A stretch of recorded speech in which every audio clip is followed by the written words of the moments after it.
4. Okay. Just checking things out here. Okay. So, all right. I guess we just change as required, I guess. I'm not familiar, well, I am familiar with radio communications, but like I said before, gliders is pretty straightforward. There's only one frequency to ever remember. Okay. Actually, I think it was 1, 2, 3. Anyways. Okay. All set. Hey, Hawaiian. How you doing? Pretty good. It's very wet. Yeah. Funny thing is, last time I rode my motorcycle through here, this was pretty much what the weather looked like. Kind of pissed me off. I was like, I live in the desert, I ride in the desert, and everywhere I go, I get rained on. You're a rainmaker. Yep. Yeah, I was going to lease my motorcycle out to the Hopis for a while there. I figured it might help the rain dance.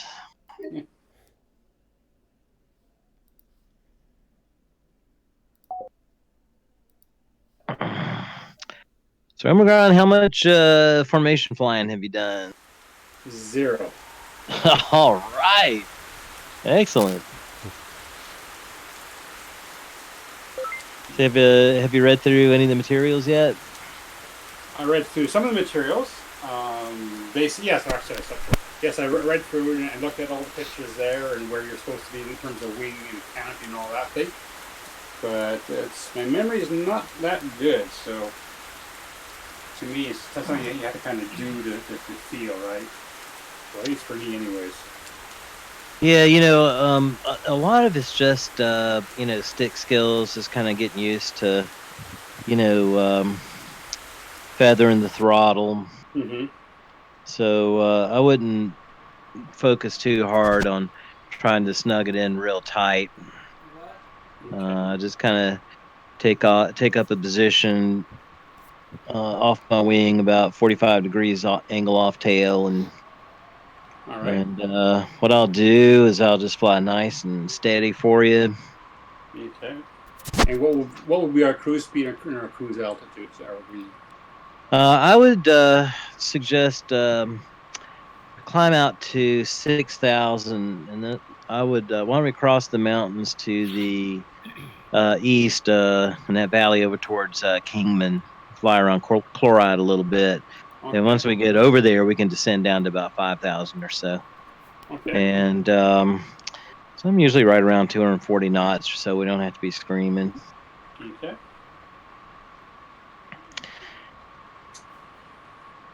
So are you started up? Okay. Actually, I'm already started and going. Everything's in the green. All my instruments are in the green. My flaps are in takeoff position. My handbrake is off. My radio set to 1, 2, 3, 400. Got 400. Should we do a radio check? Or is there anybody listening at all on 123 400 right now? Yeah, I'm on. Actually, I'm on the tower frequency, which is actually a good place to do your radio check, because if there's a controller, they'll answer you back. Okay. All right. Okay, so this is Lachlan Tower. This is Springfield 11, type C101, radio check. Well, I heard nothing. I'm wondering. What's my problem then? Okay, I'm on. Okay, try a second. Try this one here. Lachlan Tower, Springfield 11, type C101, radio check. How do I read? I didn't hear you. Let me try. Right. Got you loud and clear, Hawaiian. I didn't hear that. So you didn't hear either one of those? Didn't hear anything. Okay, so I don't think you got your SRS. You know why? Actually, funny thing, I know why. Okay, hang on a second here. I bet you have to go connect to SRS.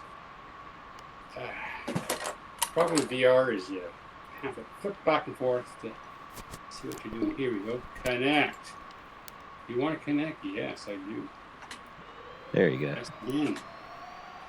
Okay, let's try that. Okay.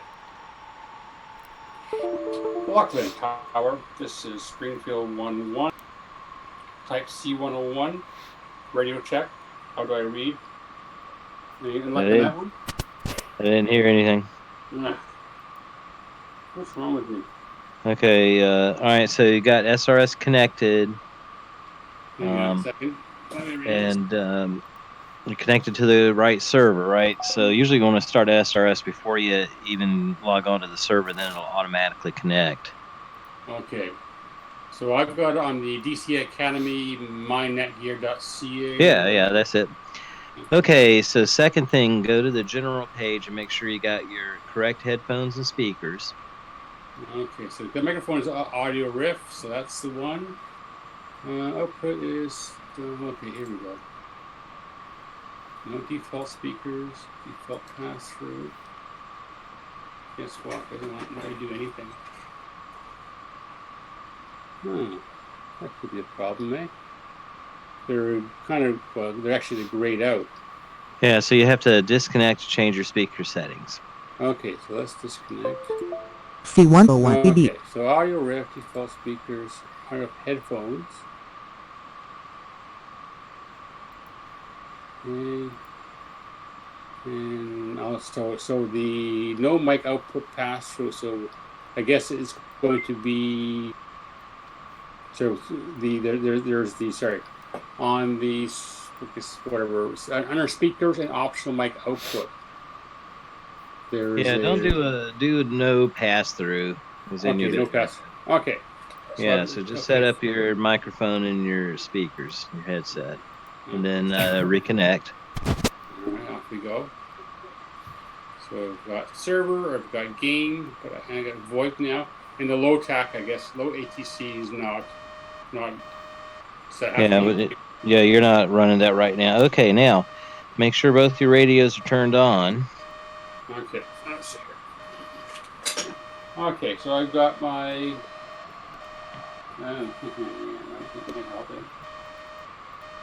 Okay, so I've got. So my UHF is now on both, but it's on 341. And then my VHF is on 123.400. Okay, so we're on 123.9er. Okay, let's change something 9er. Now, just forward of your VHF radio is your audio panel. And that big switch that's labeled INT, UHF, VHF, that's what's when you're transmitting on. Okay, so I'm trying right now on VHF. Okay. Yeah, so do a radio check. Lachlan Tower, this is Springfield 1-1, type C101, radio check. How do I read? I didn't hear you. Radio check 123.9er. I didn't hear you either. I hear you too, obviously, through the Discord. Okay. Ah, I hear something. Somebody came through. Okay. 1230.5. It's 123.9er.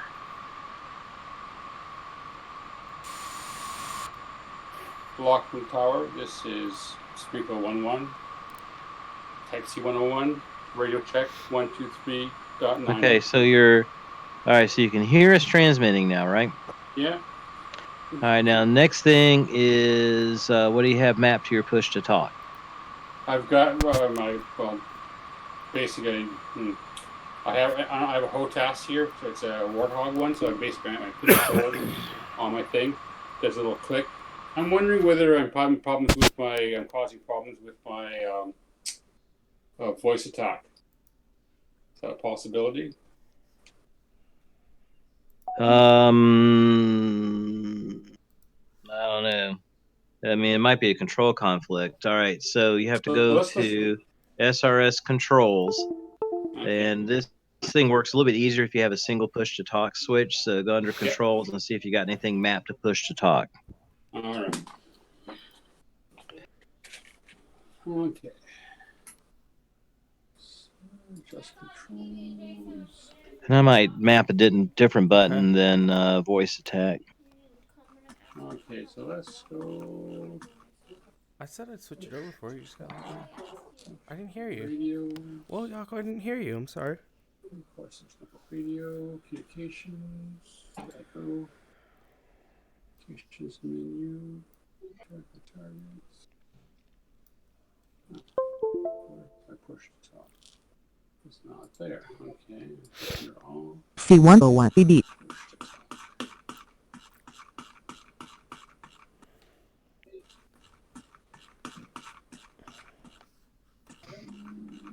It's under push to talk, I assume.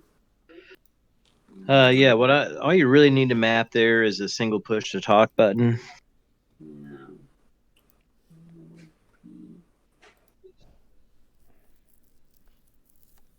See how it says set? You can just press set and then push whatever button you want. Yeah. I'm just trying to find what's the, do you know what the keyboard key is? Perchance. I'm selecting. No, you're in SRS. Yeah. Oh, Right. and that. Sorry. Yeah. You Okay. look at the SRS window and then at the top click on controls. Okay, hang on. I'm looking in the wrong spot. And then scroll down to where it says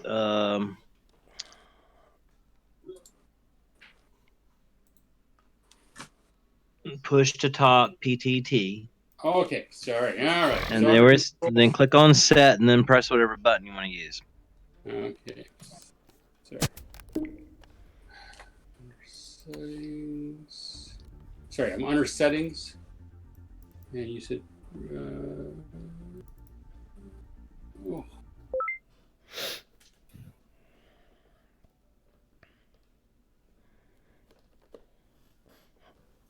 I'm sorry, Delphi. So I'm under settings, right? I'm under an SRS client. Sorry, I'm settings. Okay, you go in the SRS client. Yeah.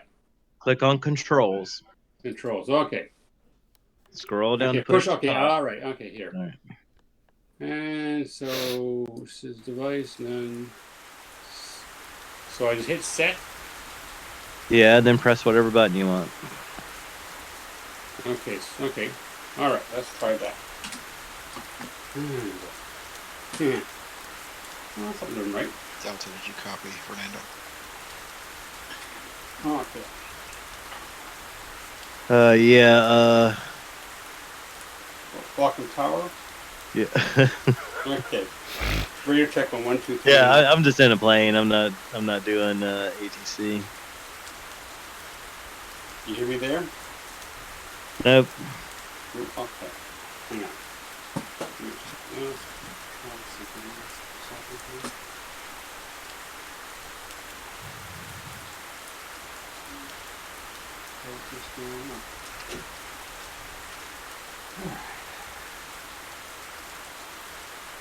Lost my tower. Hear that? Nope. Nope. Okay, so button 4 set. So what'd you set for your push to talk? It's basically, well, it's classified as HOTAS throttle button number 4. I tried just, now it's all, everything's grayed out. Okay, if I clear that, I'll just do another one. So set. Okay, so now it's button 6.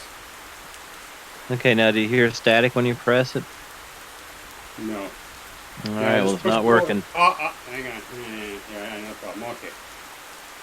So let's see. Set. Okay. Oh, I heard something. Okay, let's try that. Block and power. Springfield 1-1, type C101, radio check on 123-900 9er. You hear me in there? Yeah.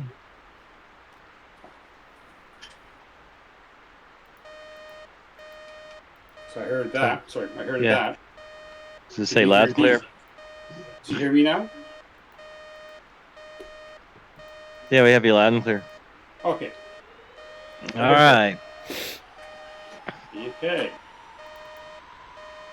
So you will be leading then? Okay, so I think what we'll do here is just kind of have everybody kind of pair up as they log in. Different people are going to have different needs. What I can do is I'll take you over to the east side of the mountain, and we can try some two flight stuff. Some of the more advanced cadets may want to look for four flights. Now, keep in mind that we're going to. This is an uncontrolled airfield, right? So we'll be calling out our intentions on the tower frequency, which is 123.9. As soon as we get up in the air, we're going to get on the common frequency, which is 123.4. All right. Okay, there's one other frequency you need to know right now, which is the ATIS. Do you remember what that is? Yes, air traffic information systems. Yeah. Did you listen to that yet? Actually, I tried to tune in earlier, and I couldn't. I didn't. I don't know. Obviously, I don't know what. Well, no, it wouldn't work for me anyway. So. Well, why don't we try it now that you got your SRS set up? Okay. So what's the frequency then? So you have the in-flight guide, right? And the comms plan. No, I'm sorry, I do not have that. Okay, yeah. So you'll need to dig that up. It's 119.825. Okay. So...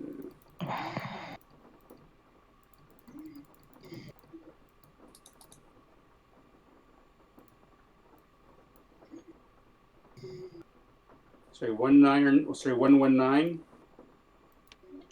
Yeah, 119er decimal 825. Okay, got it.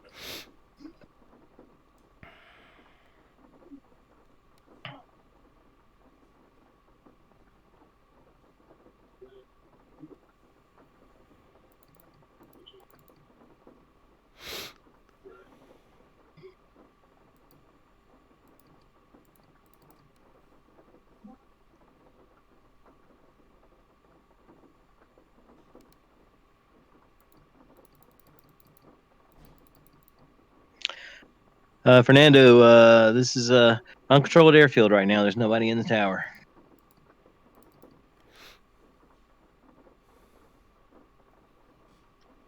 He's not in here.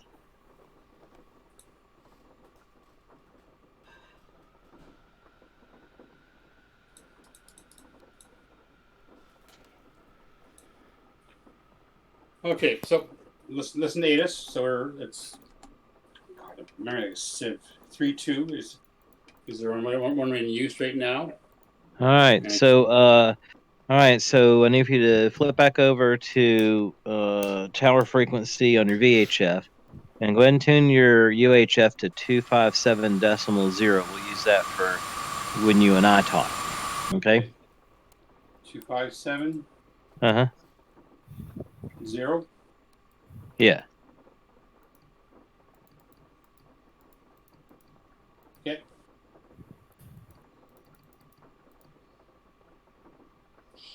So do we at now? So it's uncontrolled. So we're just going to just give our indications then. What were we doing?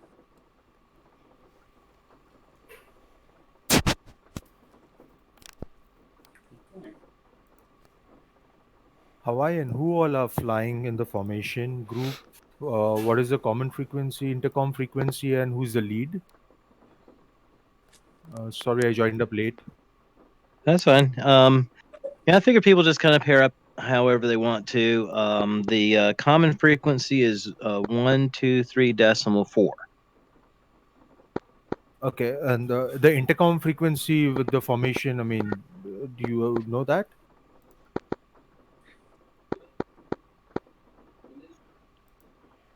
Yeah. We have a number of tactical frequencies reserved. It's 257 decimal whatever and 130 decimal whatever.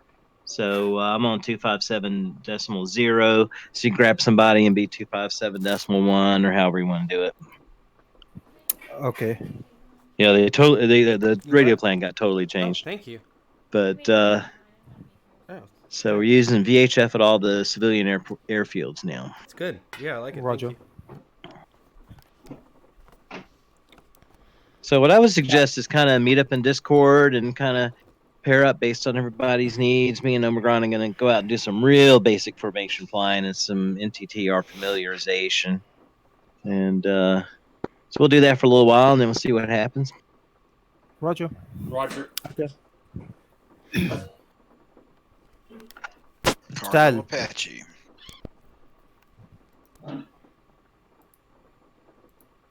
Yo. You are doing a formation flight with me, or how are we? Yeah. What are you planning? Yeah, we can. Based on what you just said, if you want, we can go 257.1. 257.1, right? Yep. Okay, that's our intercom frequency. You'll be the lead. We can. We can switch back and forth. Yeah, sure. Okay, yeah. Okay. Who else wants to join? They're free. So we'll just make an announcement so that anybody wants to join. Okay, cool. So, Omicron, you listening? Yes. Well, I'm listening anyways. Yes, I'm listening. Sorry, I'm listening. Yes. All right. Do you have UHF 10 to 257? I have it. Yes, I have. You sorry. Yes, I do. Did you hear me a minute ago? Okay. No, sorry. Okay. Okay. All right. So mute yourself in Discord, and we'll talk on the radio now. Okay. Okay. Disconnected. Okay. Discord. All right. Hang on a second here.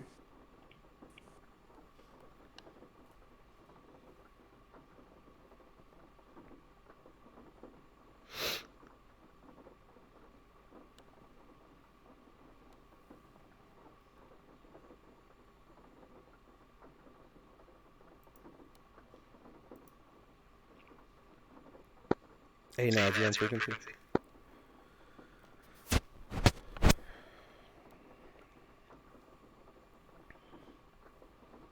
Stal, I can't read you on SRS. Do you read me? 257.1.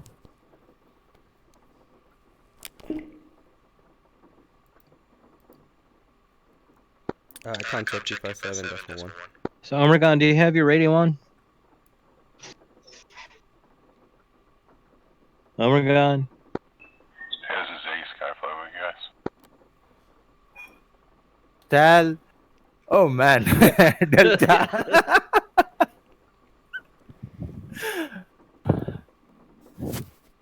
Oh man. Nads, do you read? Okay. I'm having so sorry. So our tactical channel on the UHF is 257. Just 257, right? I have. Yeah, that's correct. We're going to be Delta Flight. I'll be Delta 1. You be Delta 2. Okay. All right. So at some point, we need to start mute Discord, start using the radios. Okay. Now, can I just try on 257 right now? Just make sure. Yeah. Delta Mike, this is Omicron. Delta 2, can you hear me? Radio check. No? Nothing?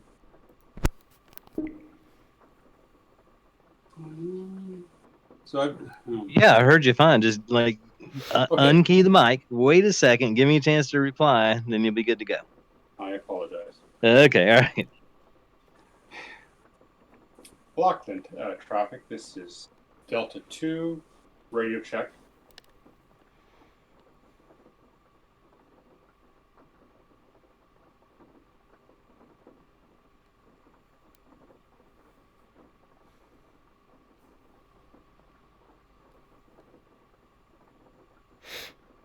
Stal, I'm unable to read you on 257.1. Please come on channel 257.1 on SRS. I'm on it. It might be the distance, man. Because we're at Henderson. You are at Henderson. You took off already. Nope. I spawned at Henderson. Because Oh man. all the slots were full. So respawn at Henderson. You want me to? Yeah. Okay. I'll respawn. Yeah. Okay. Give me 2 minutes. Because I heard Estevales and he was on it. Yeah. So I'm guessing. Yeah. Estevales is in Henderson. It's a party at Henderson okay. right now. I mean, it's. Okay. So come on. I'm coming there. All right. So, Omicron, do you have your radio on? I got my radio. Okay, I can't hear you on my UHF. Okay. I mean, I can hear you. Okay. And so I've got all my things, all my little loud and things clear, up here Javi. on the UHF, VHF. They're all up. They're all to maximum. Everything. Hang on. Let's change those. Not much. Were you monitoring Discord? You're gonna give Nads a I second. mean, there's somewhat a possibility you may have turned UHF off on your audio panel. You can check down there. Yeah, I'm just looking at that right now. Volume's maximum. Okay. You aren't okay. Delta 1. This is Delta 2. Radio check. Got you loud and clear, Delta 2. It's like I can hear you through the Discord, but I can't hear you through my radio. What am I doing wrong? I got it on both UHF on both, or should I just have it on main? What? The UHF radio. Oh, I got manual. just put it on main. Oh, okay. Here we go. Yeah. This is okay. But that has nothing to do with the audio.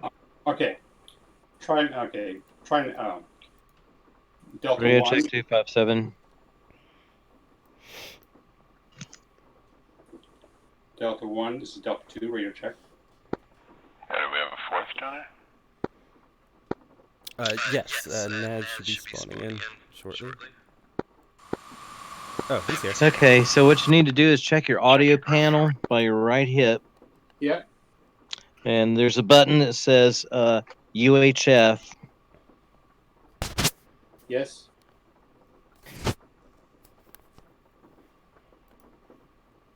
Okay, so it's up and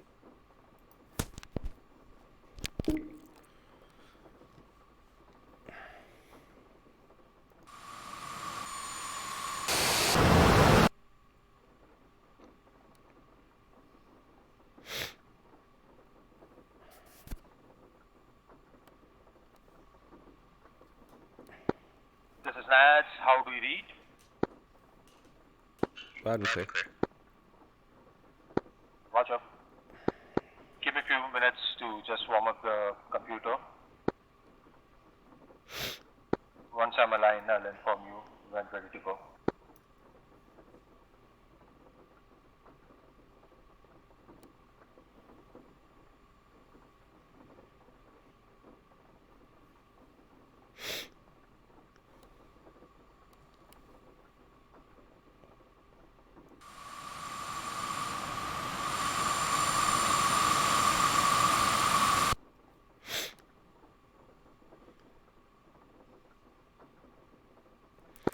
So are we gonna do a 4-ship or do you want to do 2 and 2?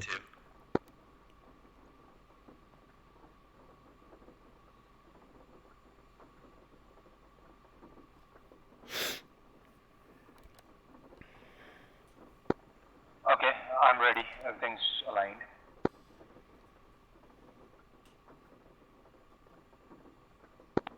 It doesn't matter to me whether it's 2 or 4. I'm gonna be bad either way.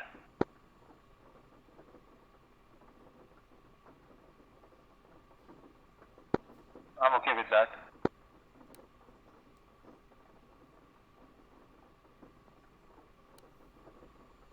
Guess why that means you're the the decision maker here. What are we doing? Well, probably the thing that makes the most sense is Stahl should lead a 3-ship, and I'll just hang around and do whatever the hell needs to be done. Hey, fine. Affirm. Affirmative.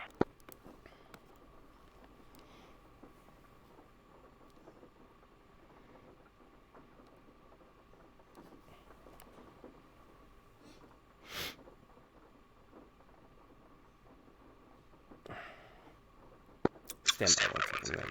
Cue Boulder on the VHF, or Henderson on the VHF.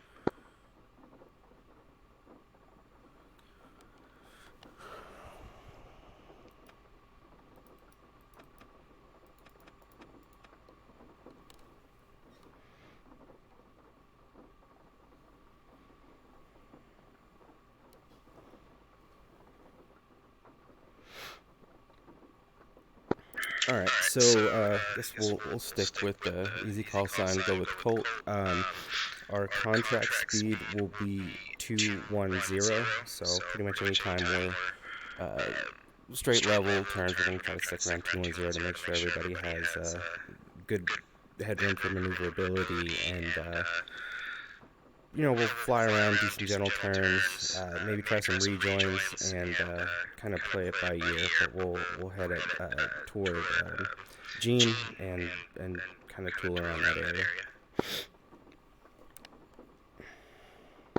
Roger. Roger.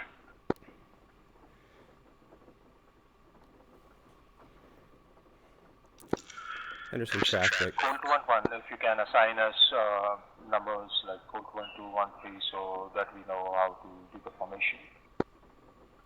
Okay, well then we'll just go in seniority order then, and you'd be Colt 2, and Ace the Ballers would be Colt 3. Roger. Stall, Ryan. I recommend you make sure everybody's got their altimeter set to the same number. Confirm. I'm going to tune the ATIS real quick as well. 1 sec. Stand by.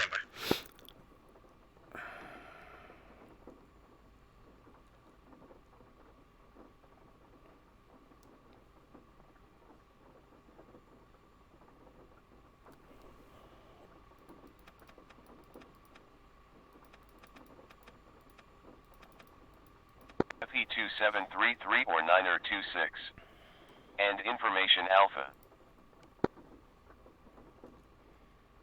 This is Henderson Executive Airport Information Alpha. Runway in use is 35. Line 038 at 3 knots. Cloud conditions overcast 70. Rain. Temperature 21.1 Celsius. Altimeter 29er82. Traffic frequency 125.1. Remarks. 1010 hectopascal. QFE 2733 or 9er26. And Information Alpha. This is Henderson Executive Airport Information Alpha. Runway.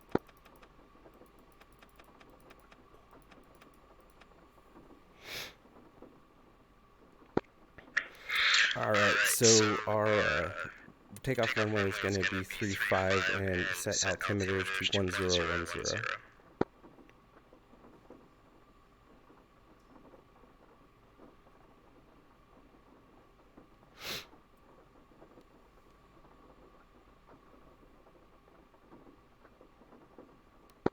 Could you say the altimeter once again? 1010. Roger, 1010. And Instavolleys, like for something like that you kind of want to say just like confirm or anything like that, you can just respond with your number, so you could just say 3. 3.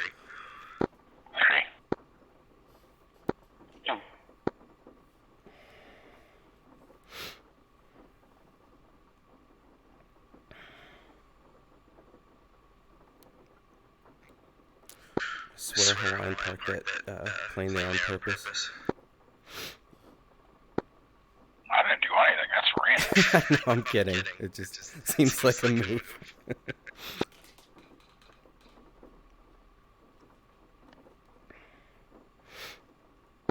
Okay, so I'll make the call. We'll begin taxing unless anybody needs some additional time to configure.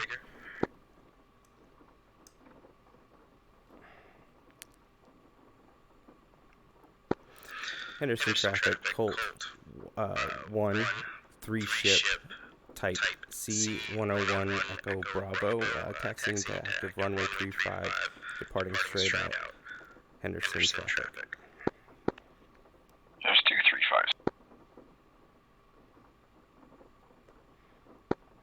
235s. Correction, runway 35 left, Henderson traffic.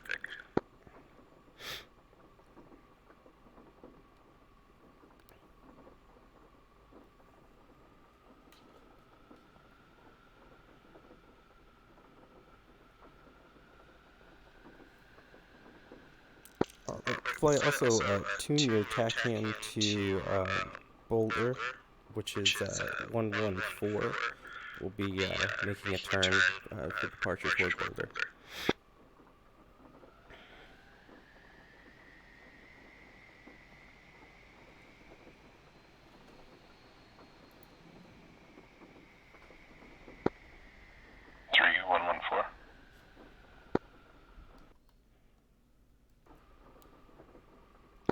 Correct. Springfield 1-1. Clear to taxi to runway 35. Pass 2.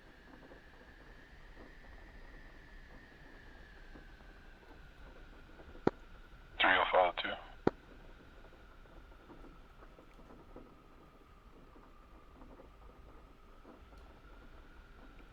Three, check landing lights.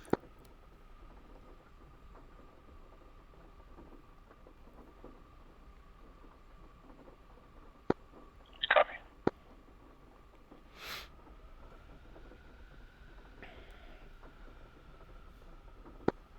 Rolling 2.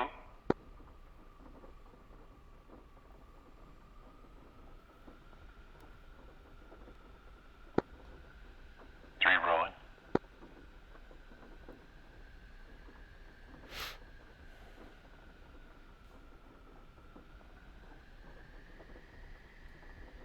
Springfield 1-1. Taxi to parking area.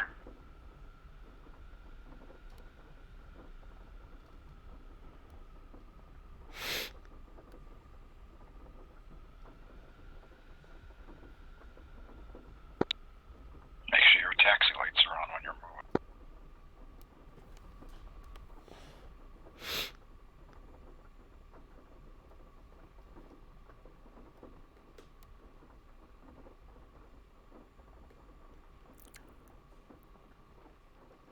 Holding short here to see what traffic at our 12 o'clock does. And there's a traffic line running type C101 Echo Bravo. Taxi to runway 05 left, following the taxi traffic.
What we'll do, since this is a smaller runway, we'll do a interval takeoff, 5 seconds.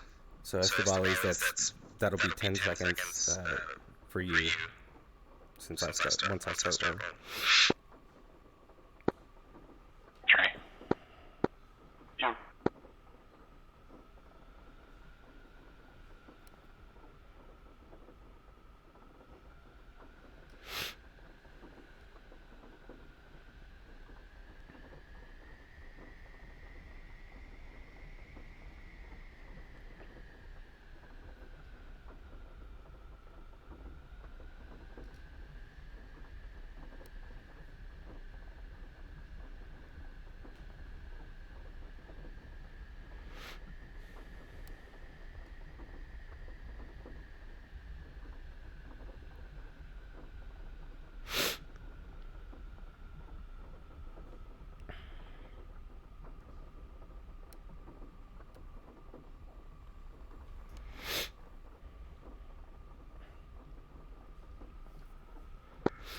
Henderson traffic, Colt 1, 3 ship type C101 Echo Bravo, position and hold, runway 35 left for departure, straight up.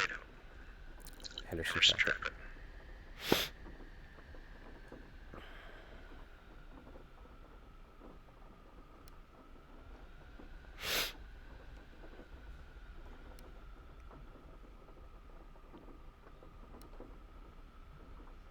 Springfield 1-1. You are cleared for takeoff when ready. Climb 300 at QFE 27.33.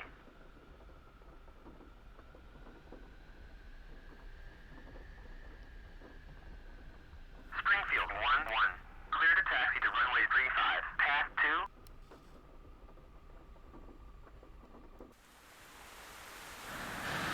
Springfield 1-1.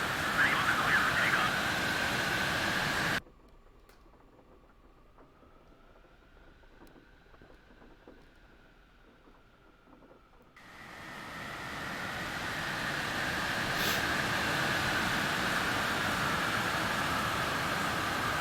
Springfield 1-1. Ready to clear for takeoff.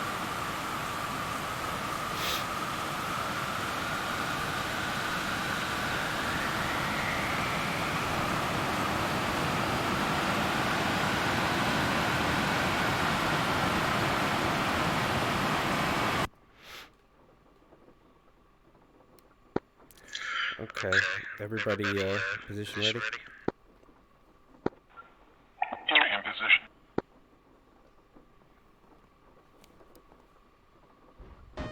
Springfield 1-1. You are cleared for takeoff when ready. Climb 300 at QFE 27.33. Okay. Alright. Alright, well, need a new plane. Since 3, I'm gonna go ahead and taxi back to the ramp. Very fun. Well, I guess I don't really need to pull this off to the side, but I guess we lost Ned.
Radio check 2571.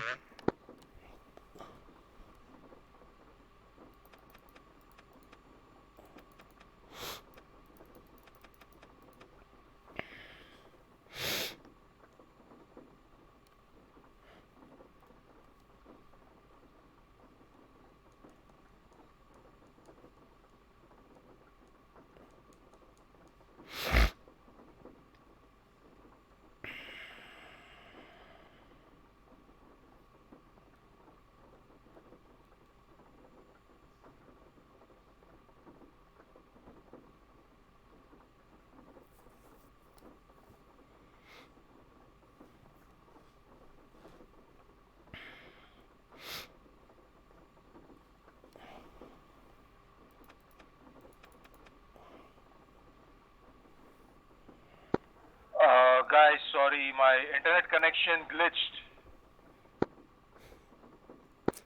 My left wing glitched. Sam, I'm really sorry, man. It's alright. You guys have taken off or you're respawning again? I had to respawn because you kind of turned into a missile.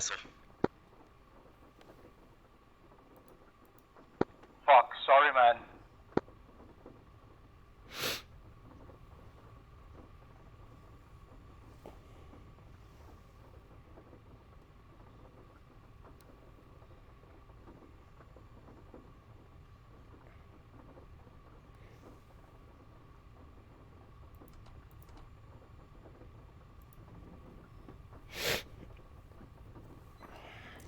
I'm guessing there's still probably a lesson there in lining up on the runway.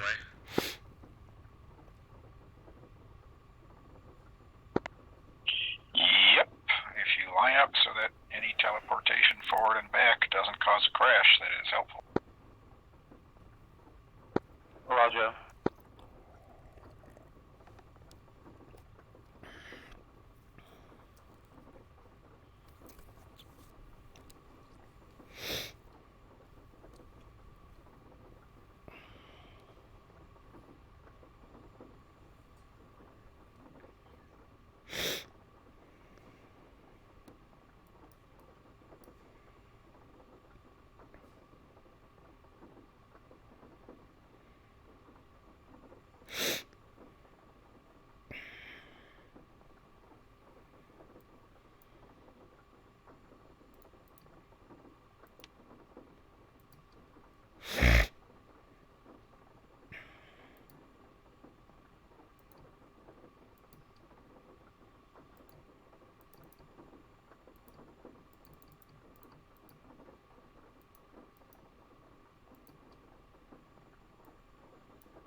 Springfield 1-1. Abort takeoff. Springfield 1-1. Taxi to parking area.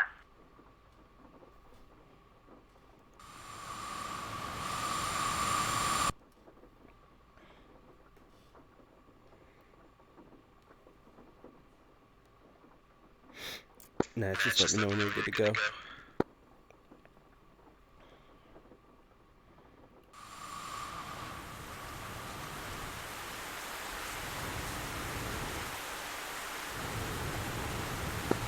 Just a minute, the computer is not alive. Radio check. Got you loud and clear, Henry. Thank you. I went to 251.7. Yeah, a little dyslexia never hurt anybody. Yeah, late onset, I guess. Two is ready.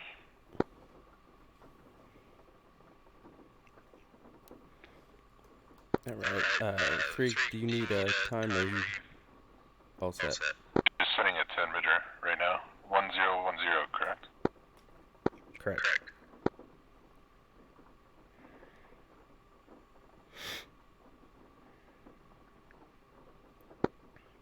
Three's good to go.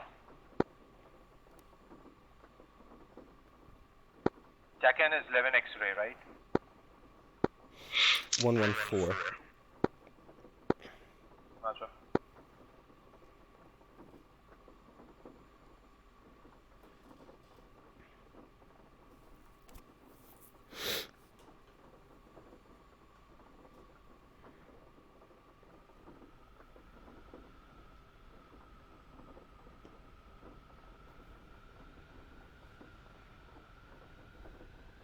Springfield 1-1. Clear to taxi to runway 35. Path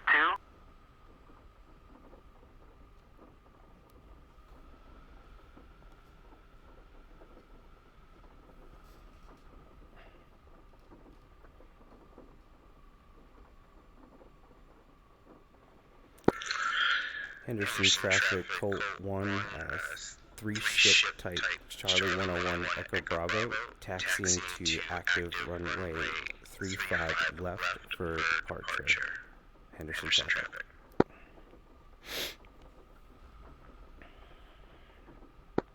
Two rolling. 3 rolling. Free, did you just respawn in solidarity, or did you do a really good job parking?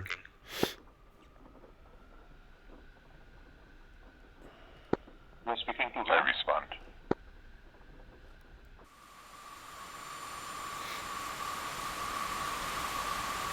Did you also crash Ashevans?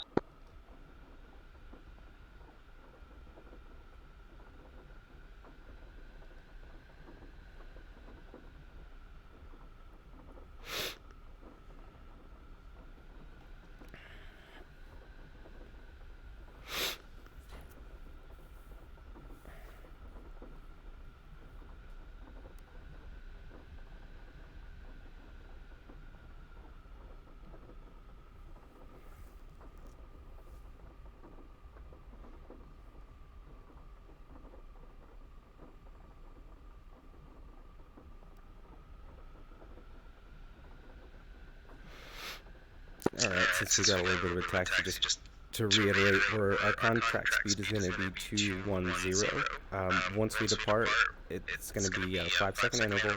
We're going to make a turn east to the Boulder Tachan, and kind of get everybody rejoined, and then from there we're going to head to the Gene area and do some turns and whatnot, and maybe try some rejoins and go from there. Two. 3.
Quick note too, since we're in the EB, probably set your ignition to continuous for departure. Roger.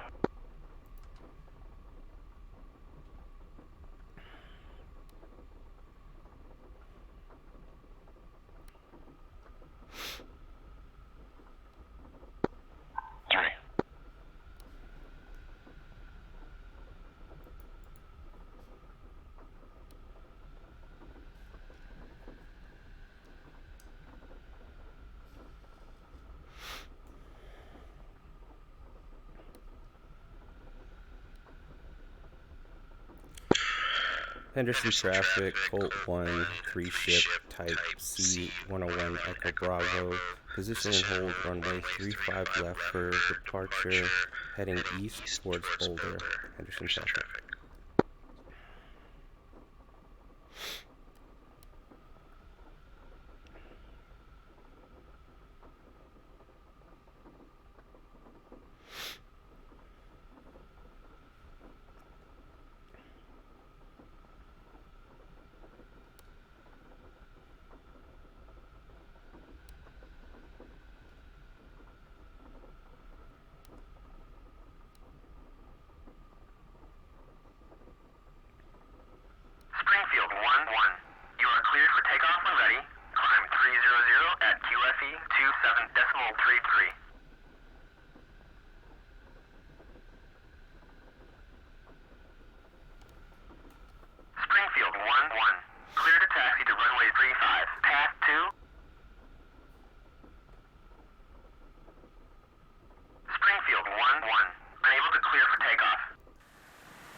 Lost SRS, sorry about that. Everybody on, or was it just me? Say again? SRS disconnected. I had to relog in. I just wanted to make sure it was just me. Yeah, we're both here.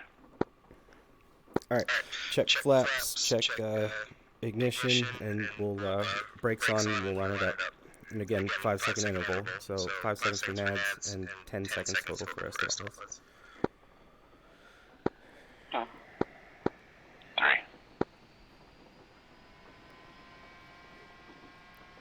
One's rolling.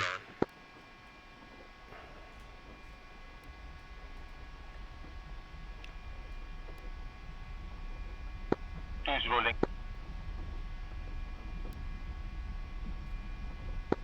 3 rolling. Springfield 1-1. Unable to clear for takeoff. Springfield 1-1. Unable to clear for takeoff. Springfield 1-1. Unable to clear for takeoff. Springfield 1-1. Unable to clear for takeoff. Springfield 1-1. Unable to clear for takeoff. Springfield 1-1. You are cleared for takeoff when ready. Climb 300 at QFE 27.33.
You guys still up this tech?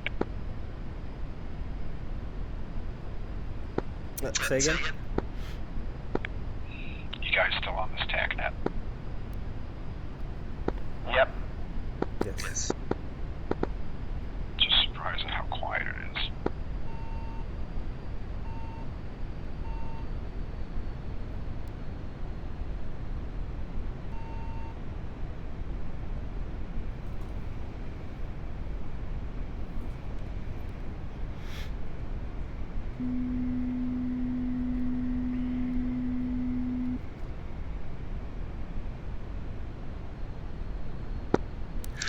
Henderson traffic, Colt 1, departing to the east, last call, Henderson traffic.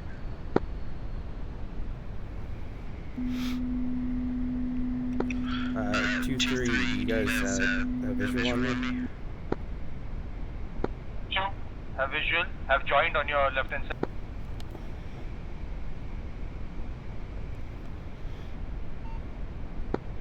3 have visual. I'm joining on the right. Here in a second.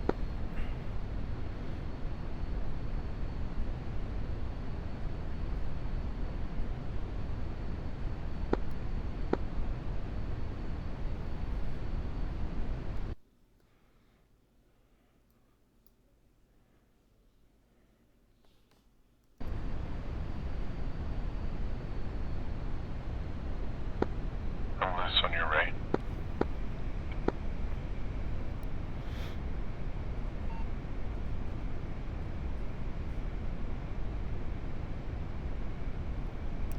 Alright, gonna climb to 6,000 and level off there. Roger. 2. 3.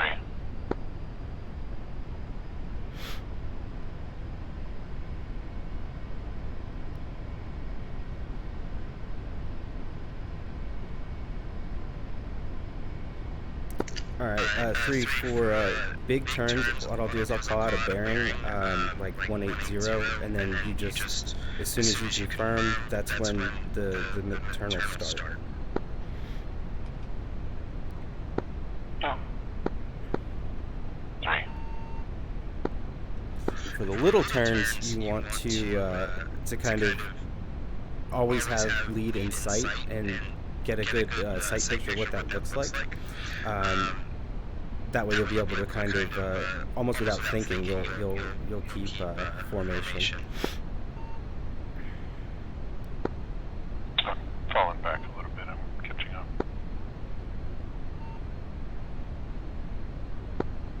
Once you go in the clouds, we'll lose sight of you. Which is why I'm going to stay at 6,000. Roger.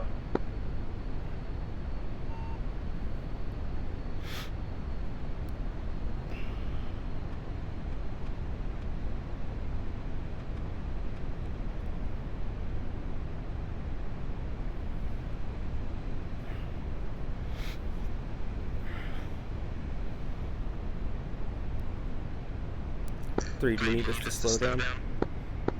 No, I've rejoined just now.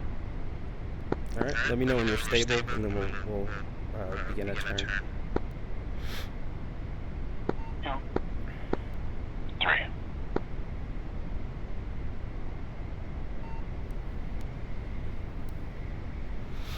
All right, so turn, make heading 180. 2. 3.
Who's monitoring the C2?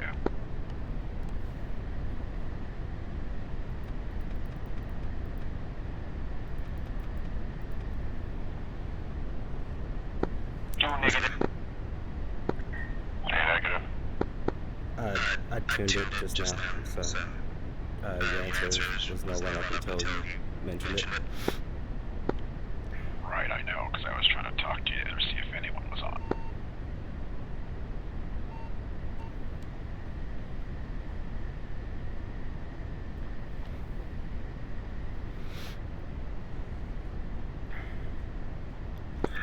All right, 3, you stable? Getting there. Yep.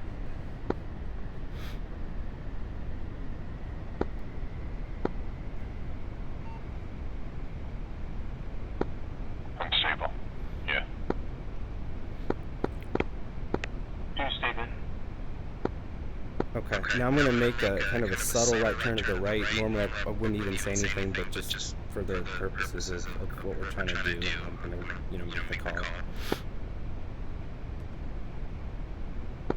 2. 3.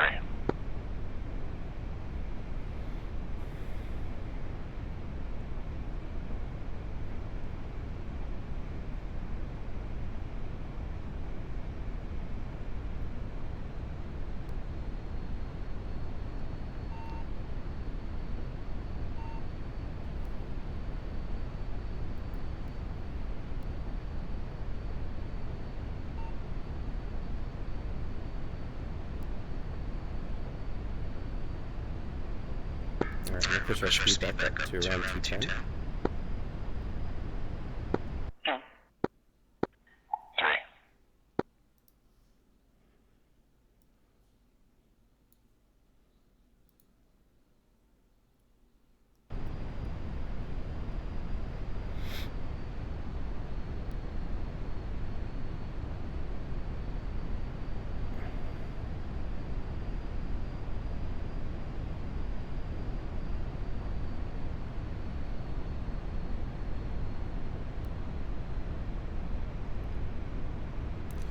Make heading 240.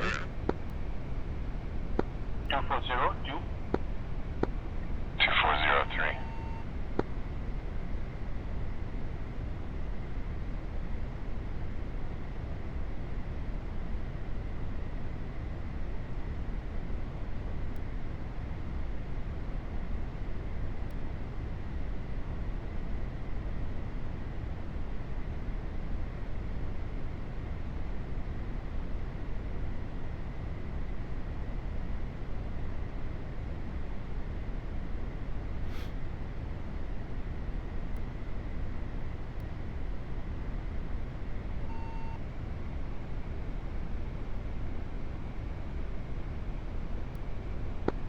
I overran you a bit.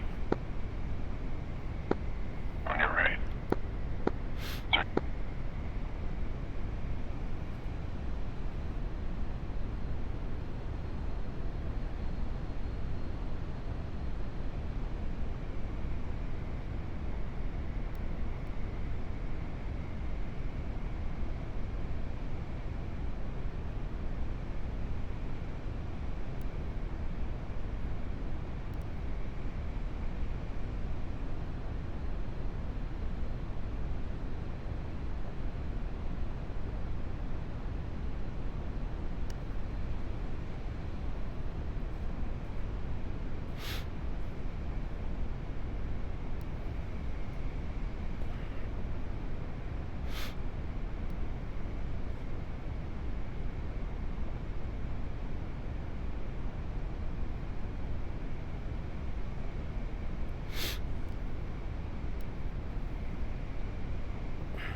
Three, how you doing?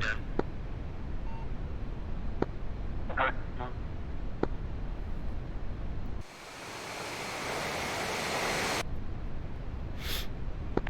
3's good. Okay. Make heading 270. 2702. 2703.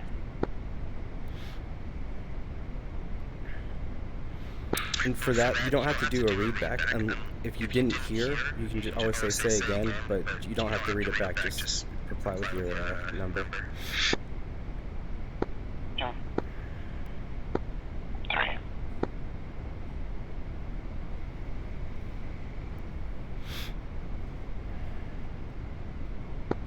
I seem to, like,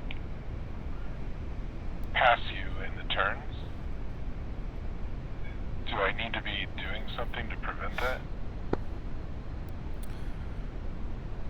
Yeah, so we can troubleshoot that a bit. Just making sure we're not going to run into a mountain here. Rejoin, and from what it looked like, you probably need to get a little bit further up and a little bit closer. Ideally, you want to have what we call a sight picture, which would mean like you want to have a good idea of what it looks like when you're in the right spot. So if you're looking at my plane, it shouldn't be moving forward, back, in, out. It should be kind of stable. And you're going to cue off of me. So as I move, you kind of move. You almost don't consciously even move the stick. It should be very subtle. I'm going to just break here in case you have a question or anything. Yeah, I think I'm, since we're only doing right-hand turns, like, I think I'm cutting the corner in the turn, and it's causing me to catch up to you, like, if that makes sense. It does. You're definitely in a tricky spot. What we can do is move you over to the left-hand side to just take position on Naz's left wing, and we'll try to make a right turn with you there. Okay. I'm gonna go. What stall is talking? Neds? Or is Ryan up in here now? Ryan's up here showing you how close you should be.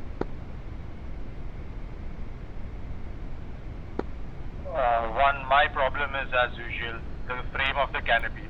I tend to, since I don't have a track IR or VR, so I tend to lose you in my thick canopy, and then I lose all the orientation of you. That is the reason why I trail behind you, then I have to catch up with you, then I have to trail behind you. In turns, I can't keep you in view because the canopy comes up again.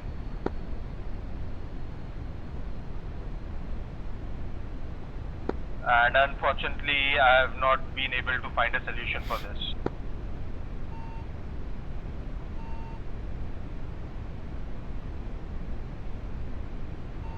Hawaiian, any trips on this?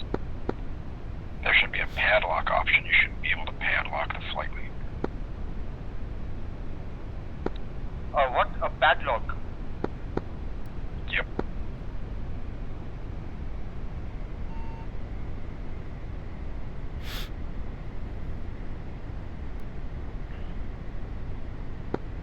Install, check your landing lights, make sure they're retracted.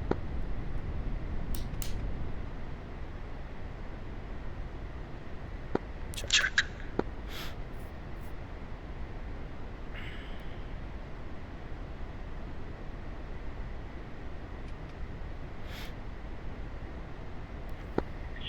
Another option is if you pull yourself up to roughly where you should be, the canopy bow is not really a factor.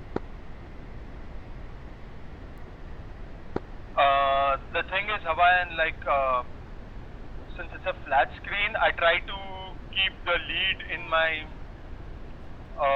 front 3/4 of my windscreen, on the lower 3/4 of my windscreen. If I try to keep him behind my canopy frame, then I have to turn my head a little bit. So that affects my judgment of speed with the lead, and I can't control, I lose orientation. There should be a way to just pan your view. See again? There should be a way to pan your view left and right. Okay.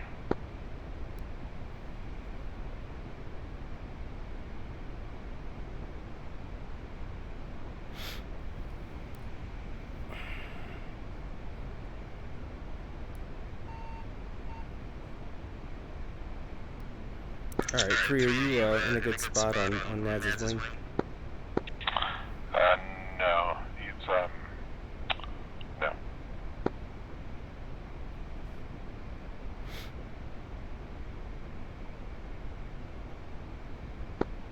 Moving there now.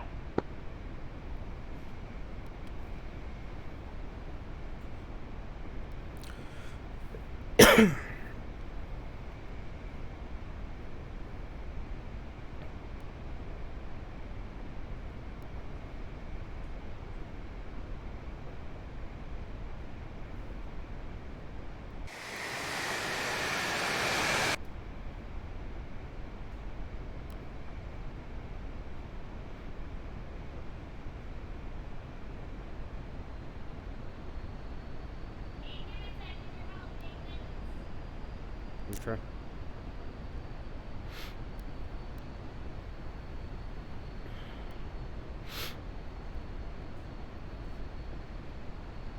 Alright, we're gonna climb to 7,000 feet just so I don't like the looks of these mountains.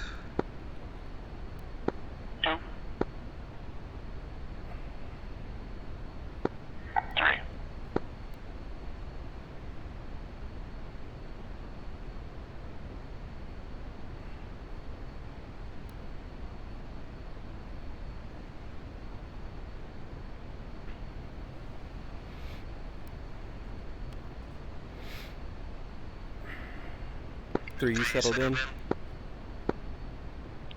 No. Working on it. 3. Alright.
let's do this.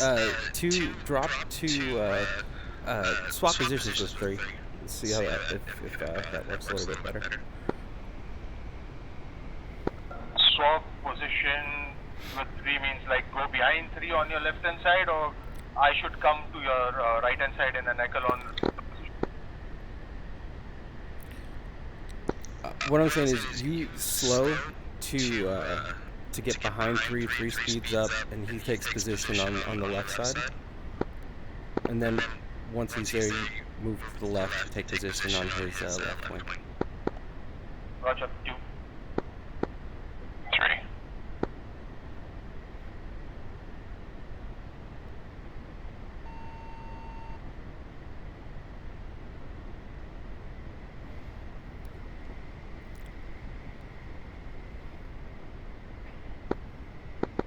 I don't know how I keep passing you. I'm having trouble getting the speed right. It's causing me to do all kinds of stupid stuff. Well, the more you do it, the better at it you'll get, because you'll learn what it looks like when you're going too fast. Yeah, that's a lot of experience. Also, your What's speed your power is setting? slow, which is making it difficult. 210? Yeah, I did slow it down a little. I can go kick it back up to 210. 2 in position.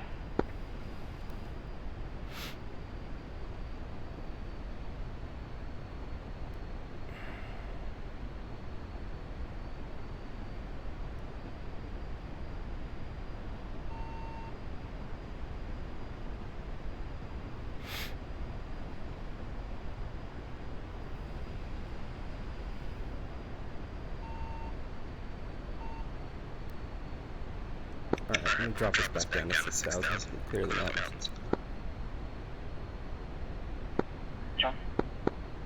3.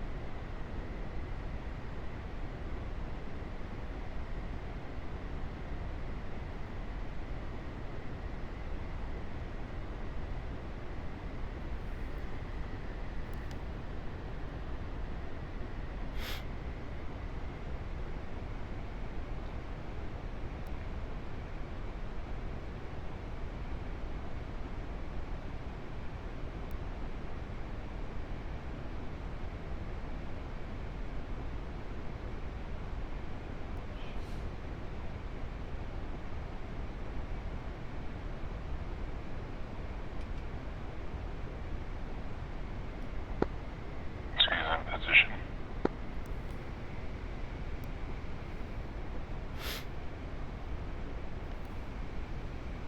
Okay, 2 as soon as we're stable, we're gonna just enter a right turn, pretty much 360 degrees just to get used to maintaining position in return. 2 in position.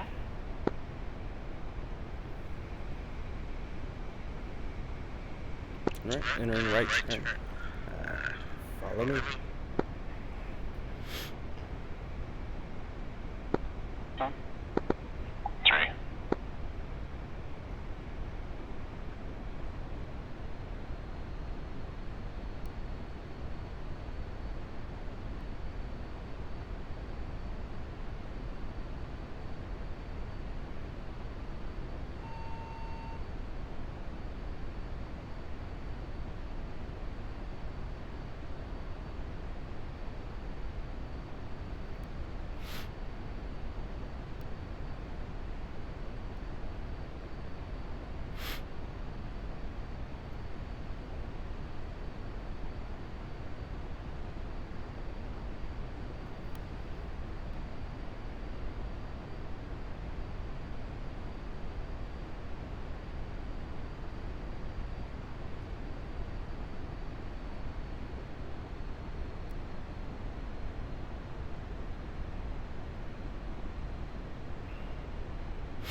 How's this feel?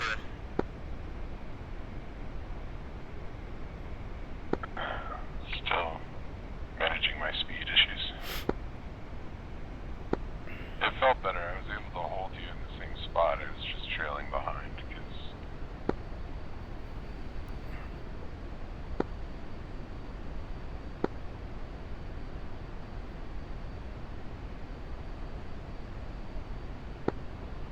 I've lost you. You have gone very low. Negative. Altitude 6200. Yeah, I'm at 6,000, 1010. Does anybody have a visual on me? Flying, heading 160.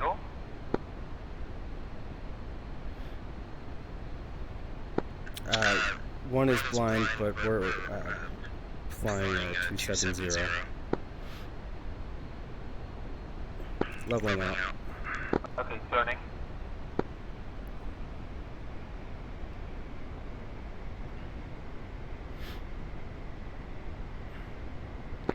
Let me know when you're flying 270. What we'll do is we'll turn right to allow you to rejoin. Flying 270.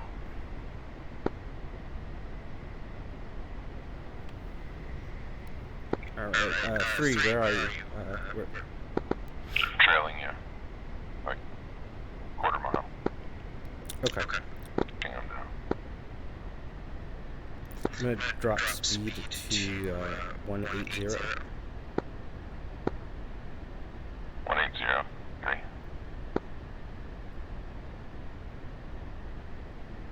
And that's 2 to allow you to rejoin. Yeah, I'm off your wing. No, 3.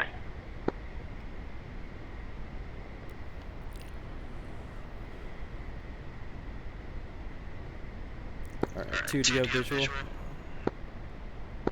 Negative.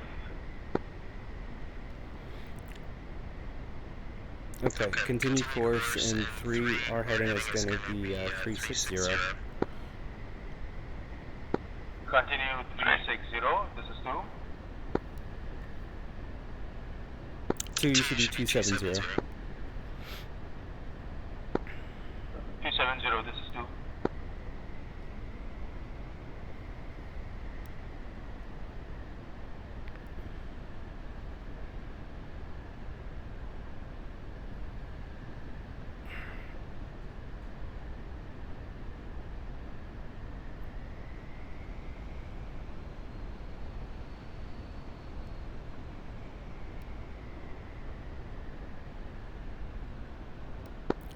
Two, make heading 310. 310. 2.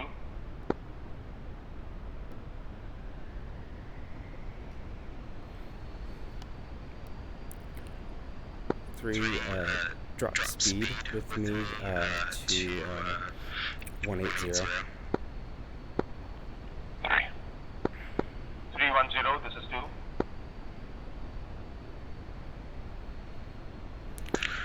3, we're going to descend to 3,500 to help him pick us up. 3.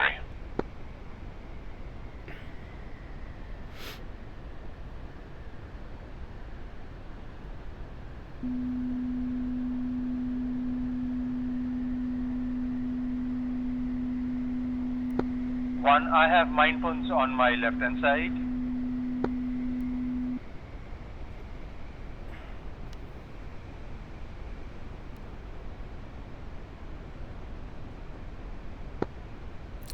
Okay, are you saying you're going to hit the mountains, or they're just on your left-hand side? No, they are on my left hand side. There is a mountain range. I am at 5,800. Speed is 230. And heading is 310. Okay, do you see a mountain range to the heading 360? Small? Yes, I have that range. Okay, head towards it, and we'll enter our left-hand orbit around at 5,000. Roger. Heading 360, left in orbit, 5,000. Let us know when you have us in sight.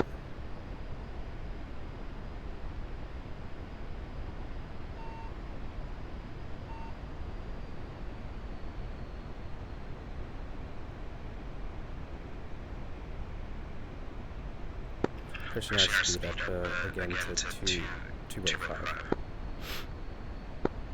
3.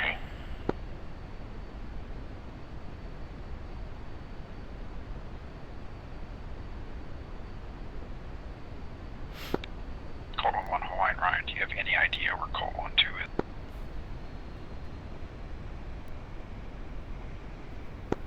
Negative. Do you have any idea how you might be able to find that out?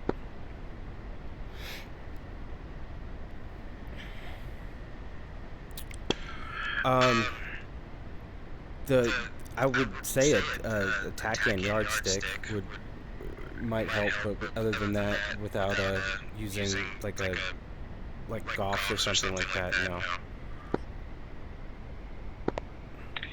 If he had a bullseye coordinate, would it help? Yeah. Can you get something like a bullseye coordinate from your TACAN? I can.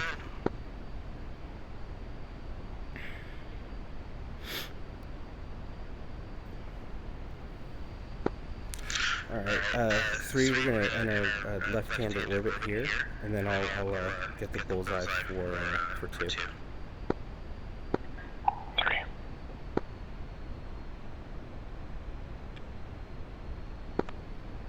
Alright, so just like a ship at sea, what you're doing here is you're going to anchor your position, and you're going to find your position relative to that TACAN. Alright, 2, tune TACAN 9-1 X-ray.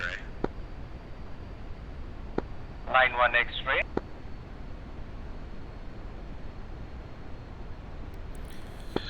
We are heading 320 for 73 from 9-1 X-ray.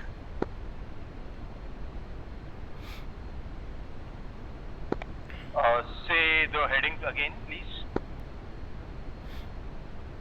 320.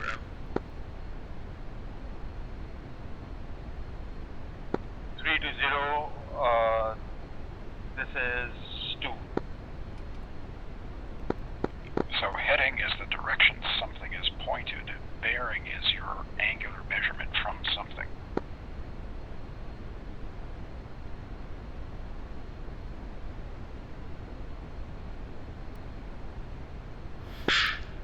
Okay, so then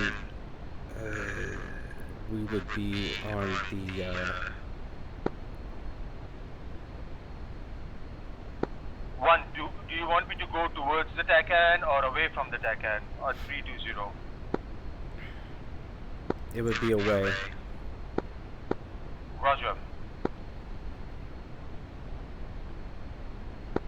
Trying to intercept the TACAN. Climbing to 6,000.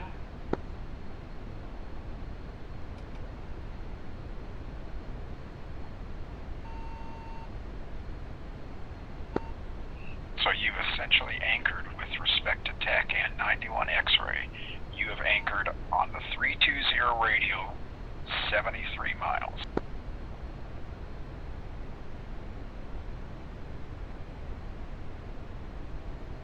One.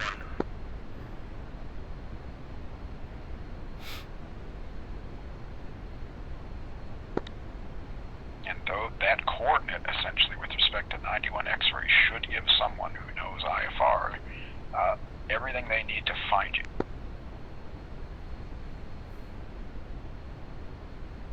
Hawaiian, my TACAN is dancing here and there. I mean, it's not getting proper signal. Is it because of the mountains?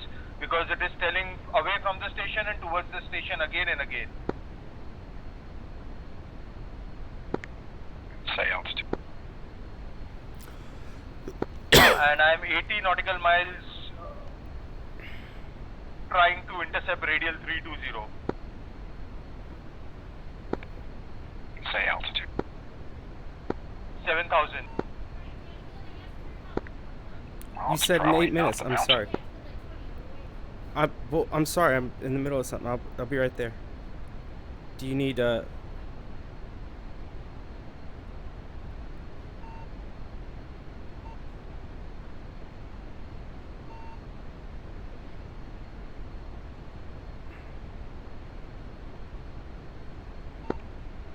1-1, say airspeed. 190.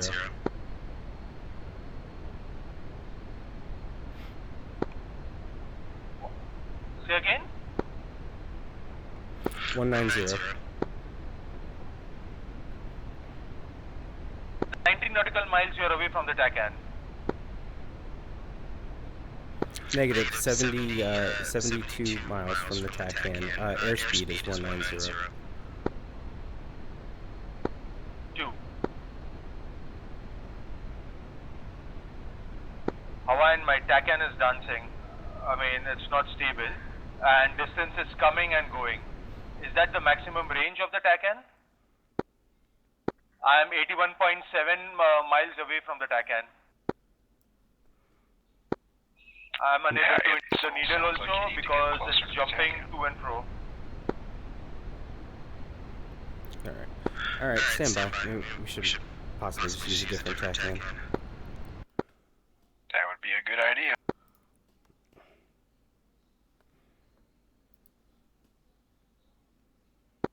Circling to 7,000.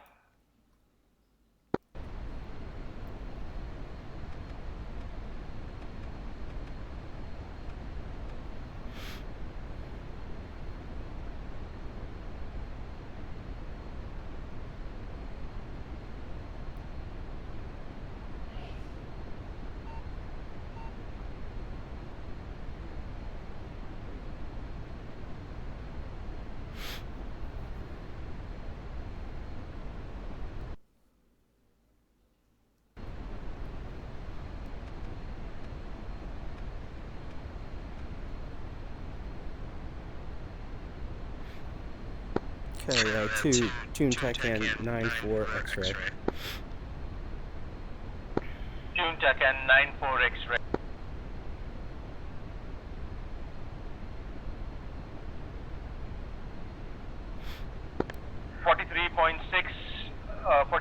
.5 nautical miles away from 9. Okay, we are at radio 120 for 54. 120 for 54.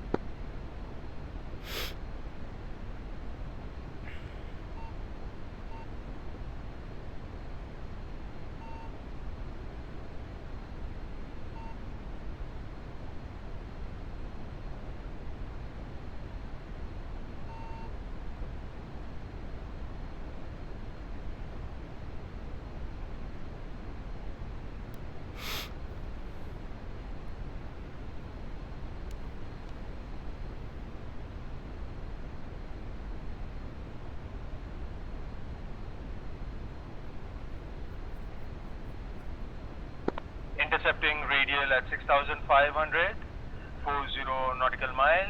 This is 2.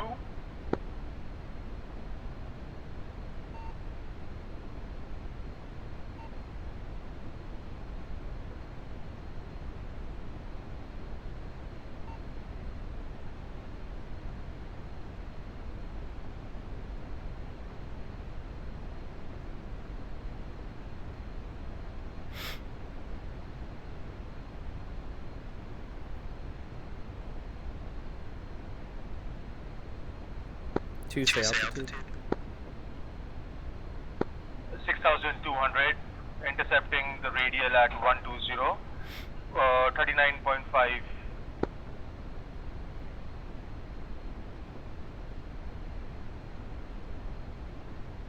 To confirm, your distance is decreasing? I'm intercepting the needle, so I am at 90 degrees. I have intercepted the needle, another 10 degrees to go. Okay, you can use the course knob if that expedites. You are away from the TACAN or towards the TACAN? We are 55 miles away from the TACAN. Roger.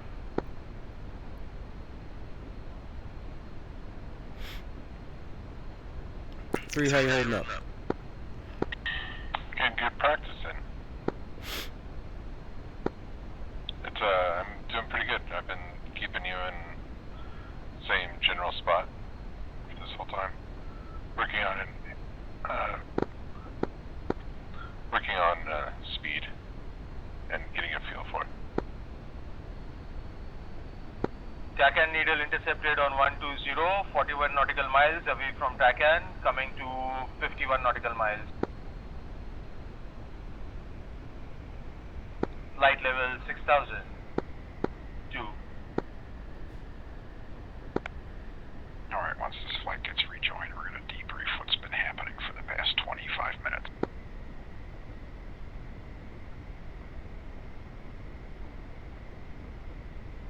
To advise when at 53 miles, because we're just to ensure we're not going to hit each other. Roger.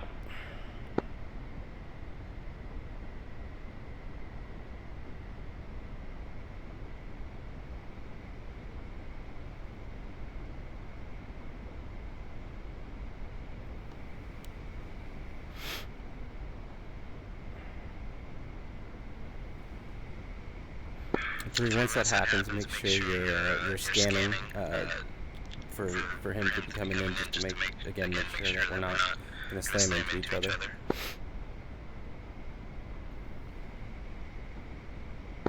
One 47 nautical miles, altitude please.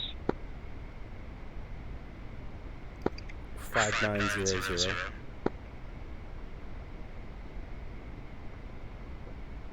Roger.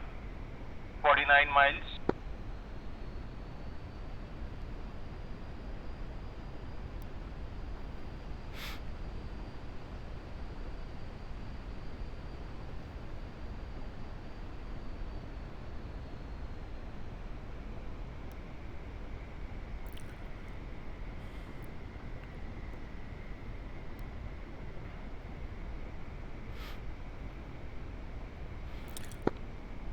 Miles on 120, altitude 5,700. Okay, we're above you a little at 6,200. We're also just west of the 2 cranes that are on the ground. If you can see those are a good visual reference for you.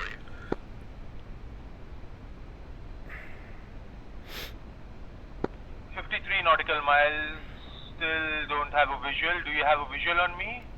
Lowering down the speed.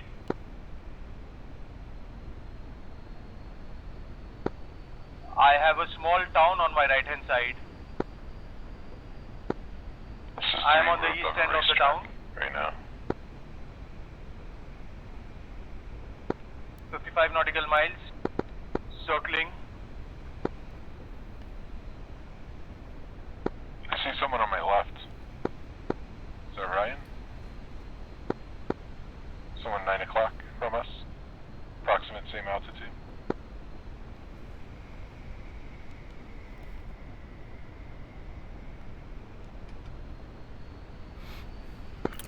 Negative 2, do not see you. I have a visual on you. Got you. Just keep flying straight. Unable. We're in left-hand orbit. Have visual on you. We are nose to nose right now.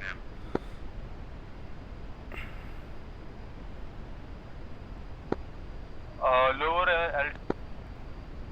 Okay, I have a visual on you. We'll try to rejoin. 2.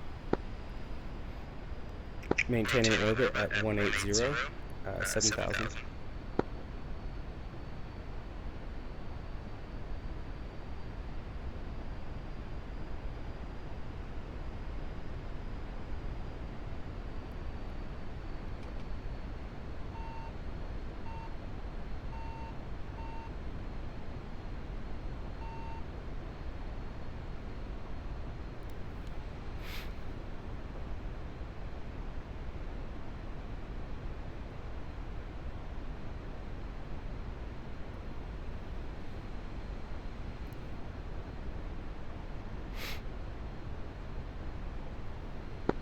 1, you are flying straight. -2, left-handed orbit.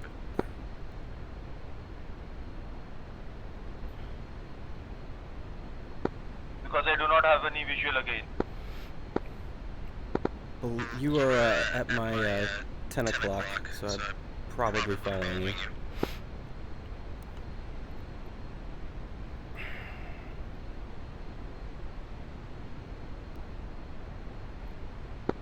I'll take a left-hand pattern to join you. Just give me a visual that if you have a visual on it, just let me know just that you have a visual on me. -1 is blind.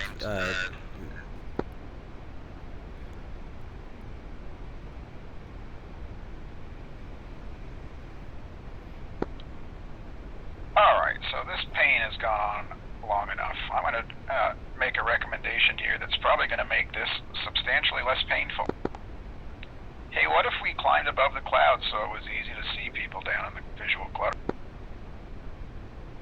Yeah, that would be helpful. Makes a lot of sense. Alright, 3, you still with me? Yeah, I'm here. Roger. 2. Okay, gonna make altitude 8500. Altitude 8500, left-hand pattern, orbiting, going up.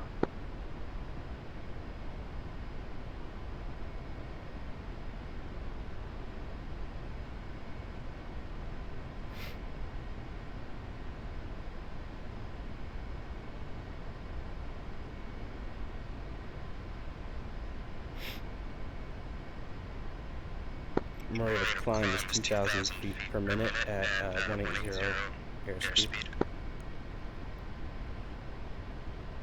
Still in clouds at 8500, gonna continue climb until through the cloud layer. We'll advise altitude.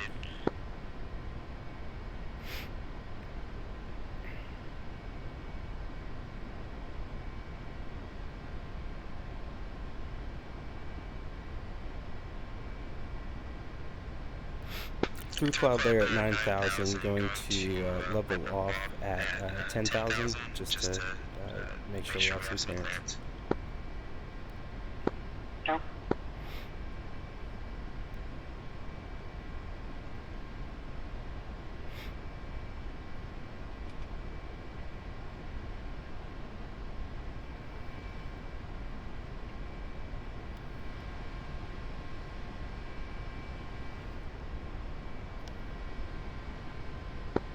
Out of clouds, this is 2.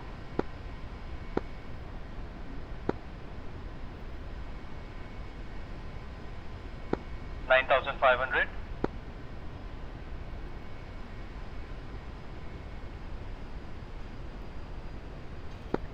This is 3. I lost you through the clouds. I have visual, I'm to your 3 o'clock. Yeah. Roger, have visual, stay there, I'm coming there.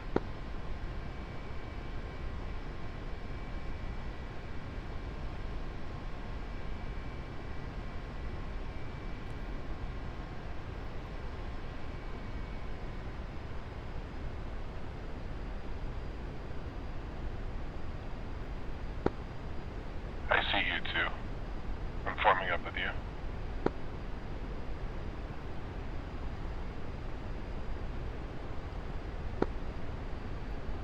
One, do you have a visual on?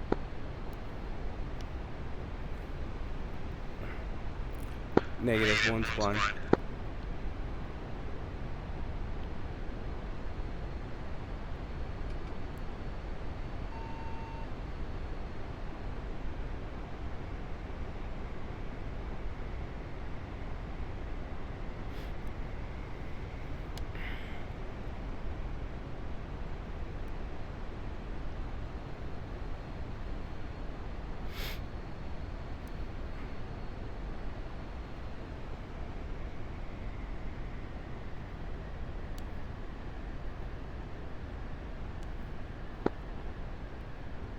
This is 3. Do you see me?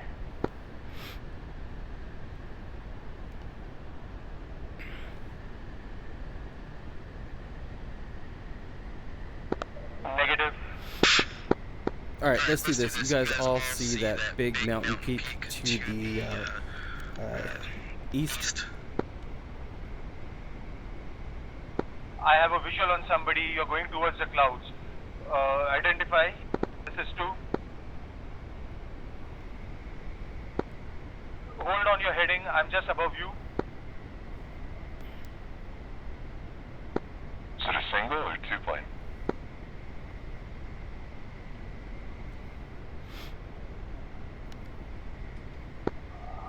I'm on your 9 o'clock. I have you in sight and behind you. Do you have a visual I already? see you. We're This is heading 2. straight for them. They're right in front of us, about 300 feet below. See them? Yeah, I'm behind somebody. I'm just behind Here, him. behind Who's you, 3. This is 3 is behind lead.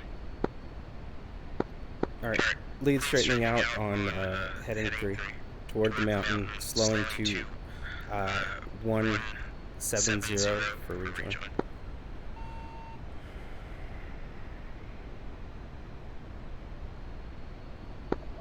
one. Is that you going towards the mountain? Affirm. Okay, I'm on your left hand side.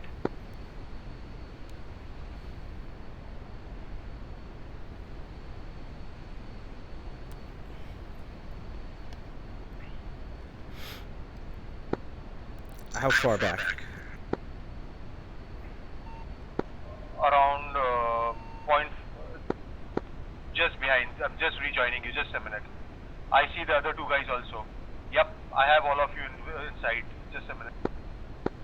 You're following 3, not lead. Okay, Roger.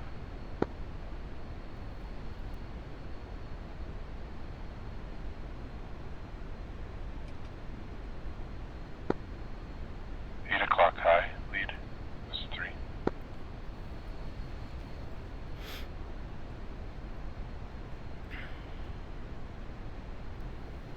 Oh, some spawning happened. I think 3 has gone down.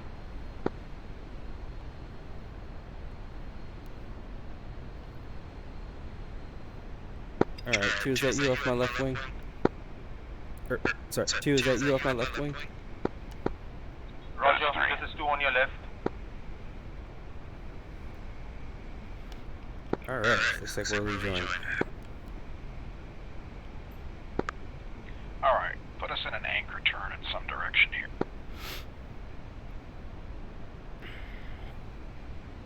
Okay, turning to the right to anchor.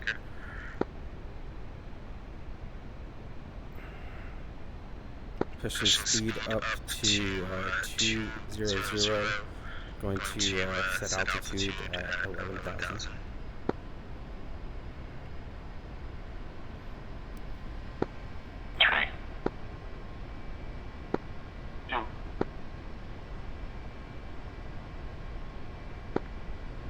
Alright, now that everyone's more or less rejoined and under control, let's get Cold 1-1's thoughts on everything that just happened in the past 30 minutes. Alright, well, I think number 1, I probably should have called out the spacing, like when we were still at Boulder. It was pretty loose, and that's what contributed to ultimately losing sight. After that happened,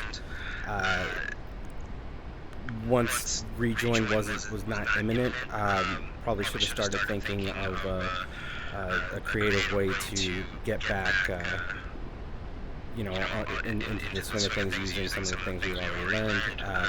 Once we did that, the other sort of forehead slapper was using the clouds to aid in the visual acquisition.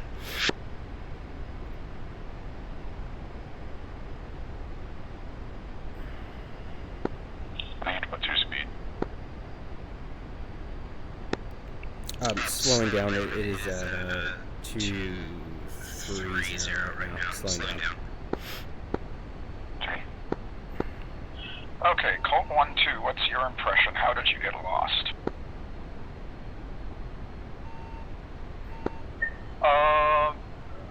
Colt 1-3 than the normal, we had to be on 6,000, but he had dropped down to 5,400. And because of the clouds and the ground, I couldn't see him. Then suddenly my canopy came in between, the canopy frame came in between, and then I tried to turn and try to see, have a visual on him, and that's how I lost him. Lost who?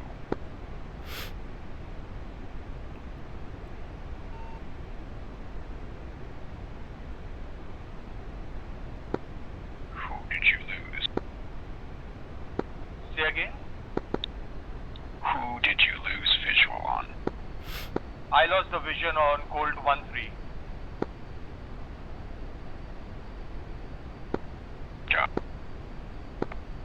Okay, so then there was some confusion, and then the flight lead decided to anchor everyone, which is a good decision, or at least everyone he had track of, and gave out his TACAN coordinate. And what happened? Well, I guess let me ask Colt 1-1 what happened at that point. At that point, I was pretty confident that that would be a solution, and again, once it was pretty evident that 2's TACAN wasn't cooperating, I probably should have looked for an alternative much quicker. But ultimately, that was half of the solution. Right, and so something interesting happened in the interim between 2 losing track of everyone and making the decision to anchor, which is stress levels started going up and everyone's radio communication started getting extraordinarily sloppy. And the first thing that went is the sacred kind of formula that you learned way back in Cadet Level 0, right? What is the formula for transmitting on the radio? Who you're talking to, who you are, what you are, and what you want. Yep, that went out the window, which started introducing confusion into every single radio call that was transmitted.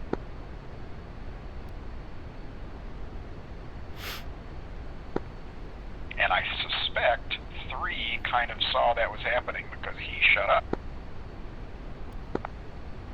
I didn't want to make it worse. 3. Right, exactly. You saw what was going on and you said, I have nothing to contribute here, I'm not going to make it worse.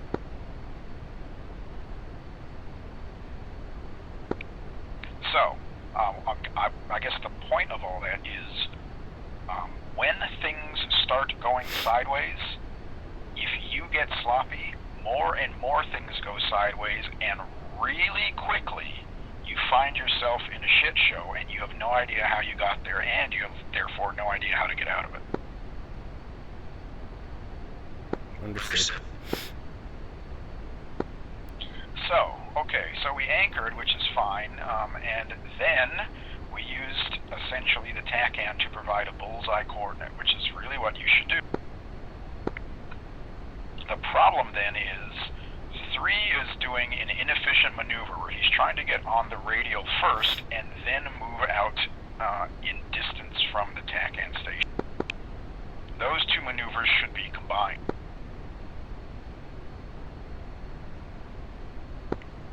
For the simple reason that it wastes a bunch of time, right? Yeah. And that requires understanding how TACANs or vortex or essentially just radial navigation works.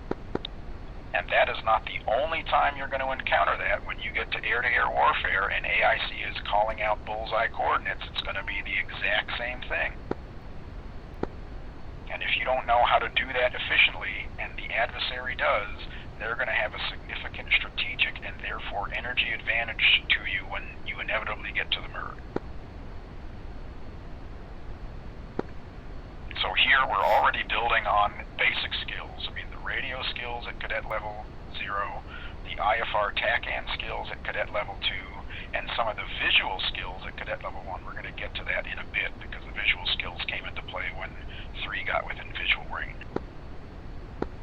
2 got in visual range. Or correction, 2 got within visual range.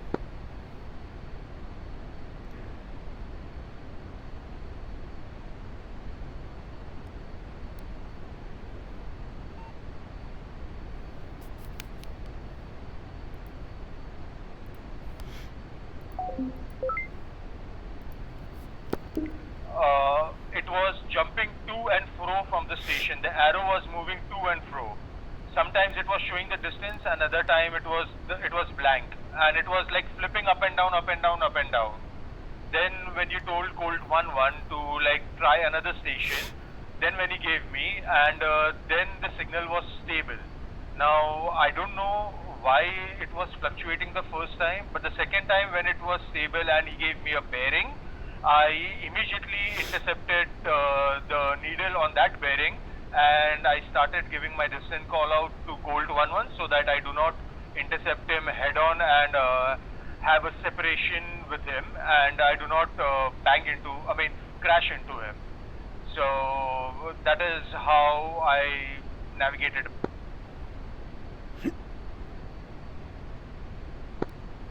Okay, so there was at least some altitude deconfliction.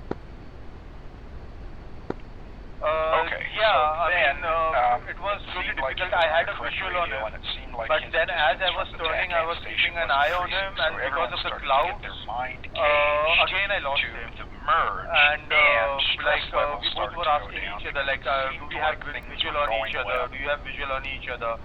But because of the clouds, we couldn't. At least I couldn't see him again, and that is what happened with number 3 also. Like as he went down.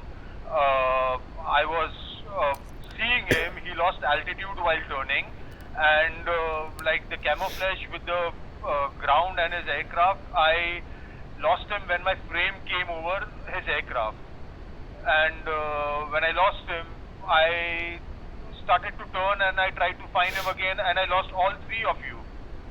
Because we were flying very close to the ceiling on the base of the cloud. So that is how I lost him. I mean, I was pretty much at the altitude. I was at 5,800 and 6,000 feet. I was pretty sure because I was maintaining my height clearly. I could see 3 going up and down, so I had a visual on him. And that is how I lost him. And then I asked the bearing with 1, and we still couldn't find each other. So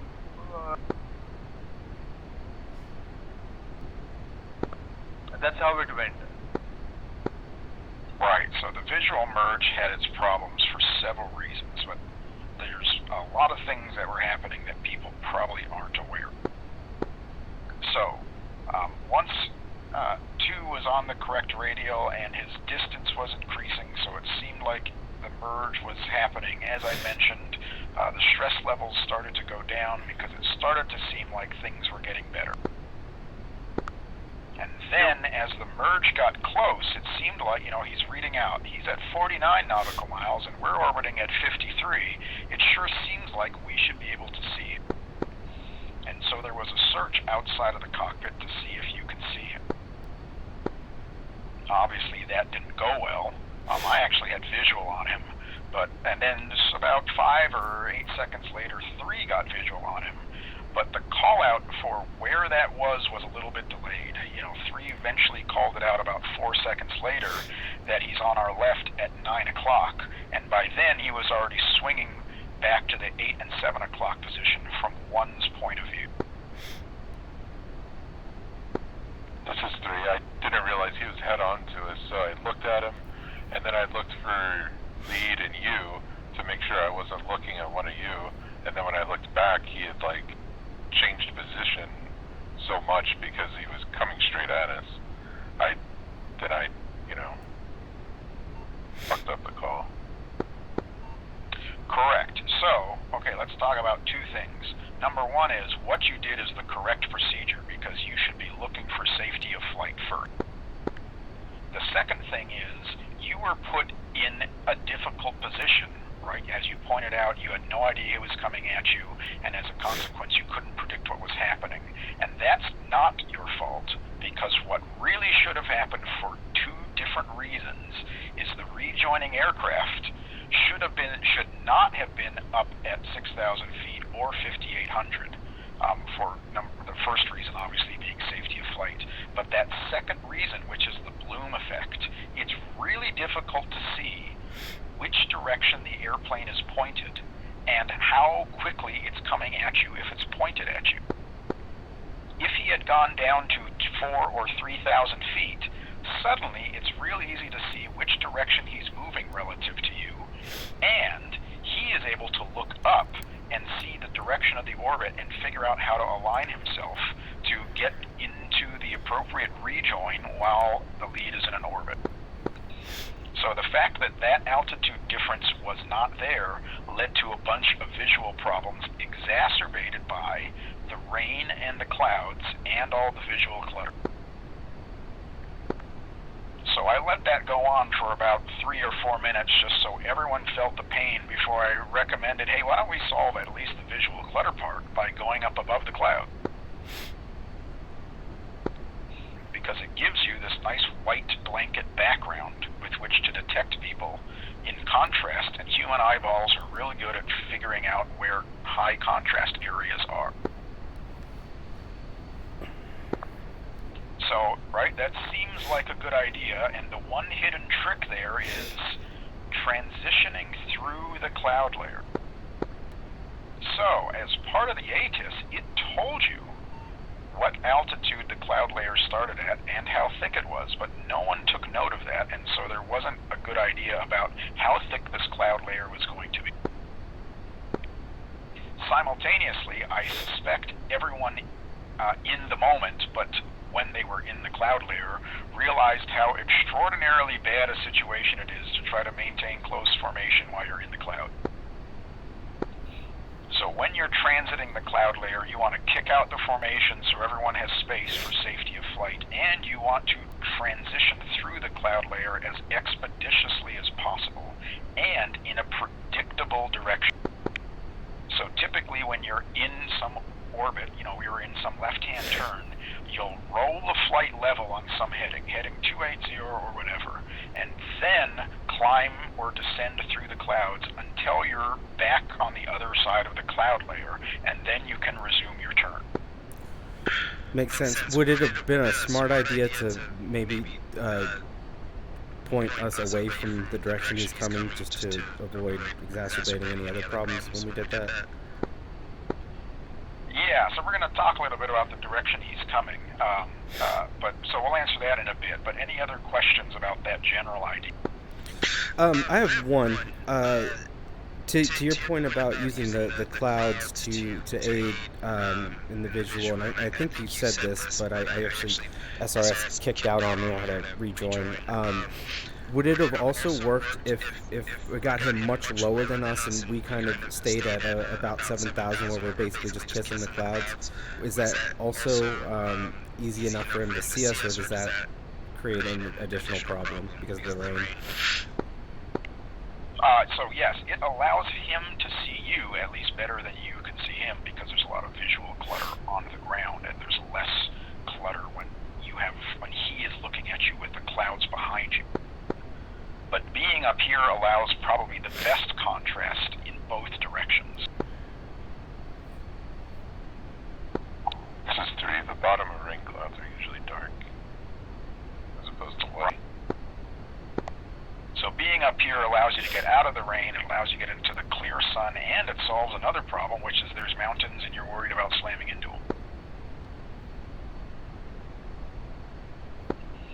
Okay, so then both of you mentioned the direction of aircraft, and as 3 pointed out earlier, it's difficult to know the direction of aircraft, and then because stress levels started going up, some very sloppy radio calls started happening, where 2 was calling out, "Is that you? What's your heading?" without saying who he was addressing that call to, in part because he didn't know.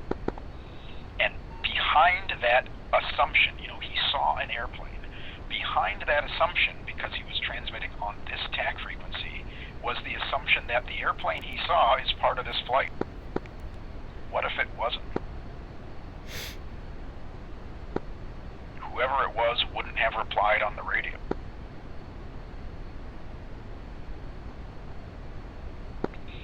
And so what you've got to experience is how extraordinarily confusing and muddled the location situation is for both yourself and other aircraft in the sky when you don't have someone watching the overall strategic picture. And that is why ground-controlled intercept came to be in World War II and continues to exist to this day. And airborne intercept controllers came to be later on when we were able to mount radars on airplanes and continue to exist to this day. Does that make sense? Yes, because that was actually when we realized we need some sort of help. That was actually a thought I had that I knew would just be kind of it would be an answer in a different situation, but not this one, which would be to involve LA Center. Correct. And behind that is the assumption that whoever is watching that radar scope is able to break out your flight. So in the real world, we are flying pretty close together. LA Center is not going to have the resolution on their radar to see 3 or 4 airplanes this close together.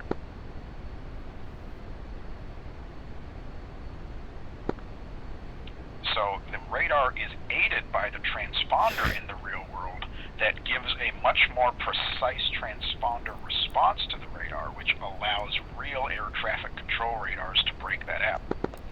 But if the transponder doesn't work for some reason, or you are operating in an adverse environment where the adversary obviously is not going to have a transponder because he doesn't want you to know his location, it's possible that the controller may not be able to resolve where your playmates are when you are that close to each other. If that happens, at the minimum you know that your playmates are pretty close. Understood. Okay, so once everyone got above the clouds, it was still difficult to find each other because everyone was trying to be more or less at the same altitude. And so the solution there was, okay, well, let's resolve at least the uncertainty in heading problem, and Colt 11 directed everyone to head towards the mountain. And in doing so, eventually it allowed Colt 13 and 12 to identify Colt 11 and close in on him, which is an okay thing, except they did not communicate what was happening other than they had visual on someone and they were closing in on that someone. So better things to do would be, I have visual on you and I am located at some position. And by the way, in general, when people are trying to find each other, you can still use that TACAN. I am at radial whatever and distance whatever. And people should at least be able to do the mental math and say, okay, I'm roughly on the same heading, but my distance is smaller than his, so I should look in the direction away from the TACAN to be able to see this guy at roughly 1.5 nautical miles or whatever that difference was. And again, in air-to-air combat, that's why you're giving your location in terms of bullseye. For the same reason. Alright, any questions about this whole little exercise, which was entirely unplanned, but had a lot of different aspects to it? I learned a lot. Yeah, same. Was there anything else maybe that I could have done differently that's just kind of completely outside of what we talked about that would be good to kind of know going forward? Academy traffic, CTAB. This is Rob. Sure. So Flight 01, single ship what I do, and you may remember this when we are doing kind of when I'm leading the flight anyway, as part of a formation, is I'm going to say, we're going to turn this way, and as we're doing it, I'm going to provide some visual cues on the ground.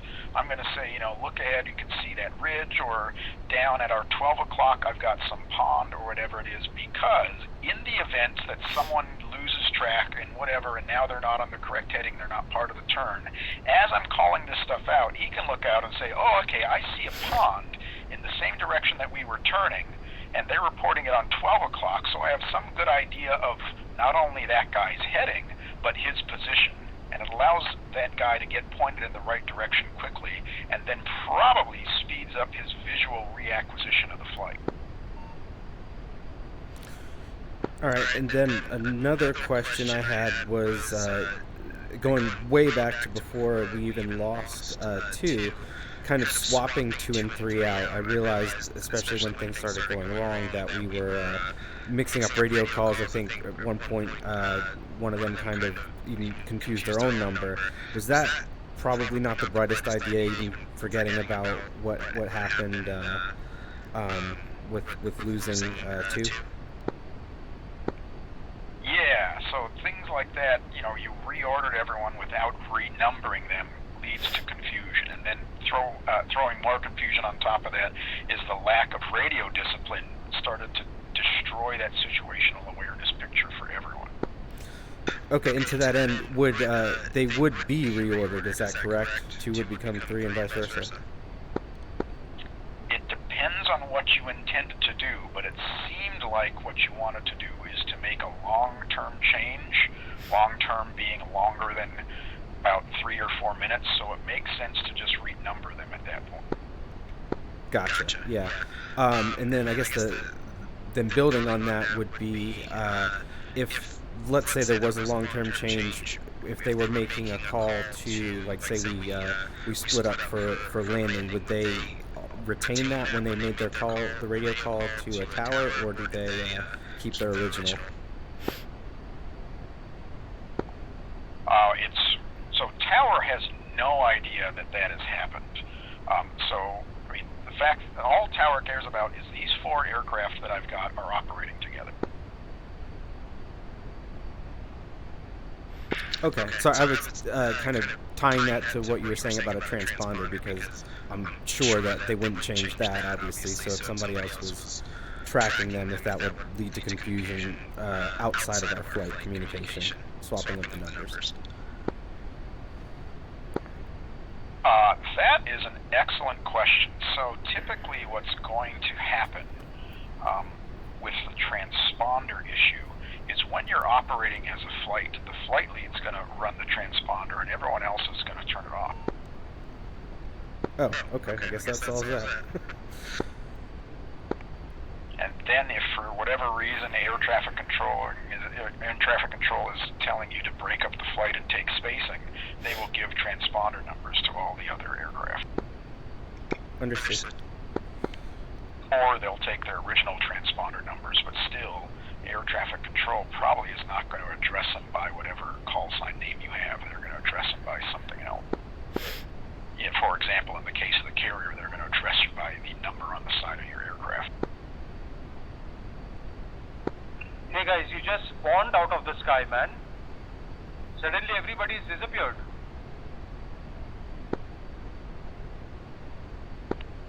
Say location. I have visual on you, Hawaiian. You are at my 4 o'clock. But Style and 1 and 2 have disappeared from in front of me.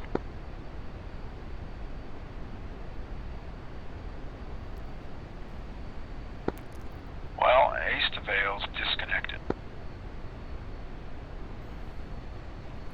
Yeah, I was having a visual on Estivales. So, is Colt 1-1 there? I'm here on my end, but I'm blind to you too.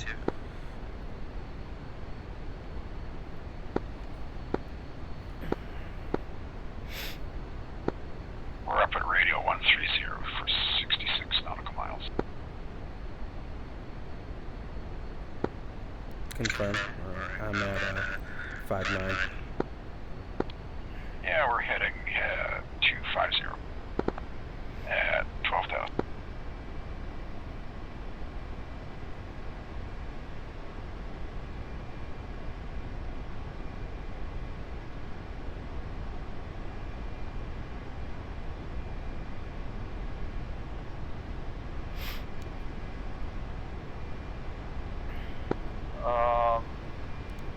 I'm heading 240, 200 knots at 12,000.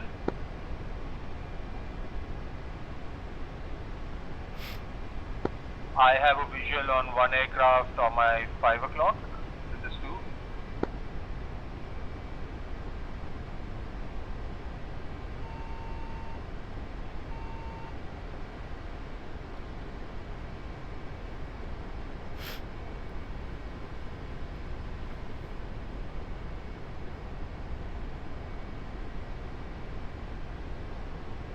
Say again, bearing and distance. We're at radio 13562.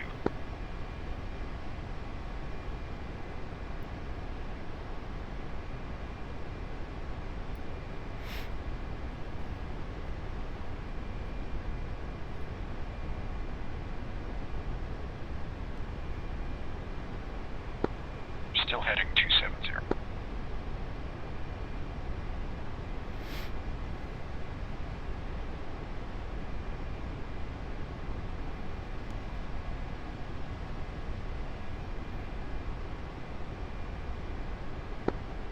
Call 11, same position. I'm on 62 miles, 135 radial at 13,000.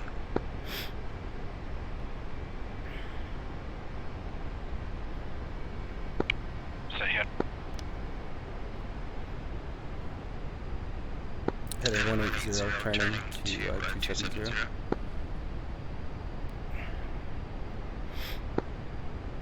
This is 3. I got disconnected. Sorry about that.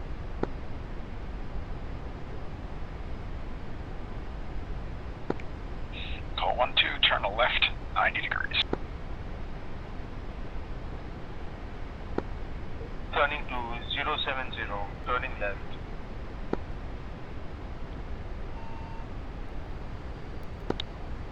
Your final heading should be 180. Turning to 180, this is 2.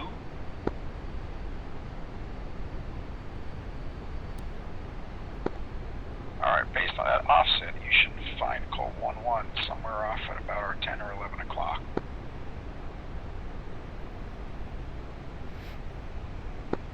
Call 11, same position. 59 miles, heading 270. Say radial. Radio 135.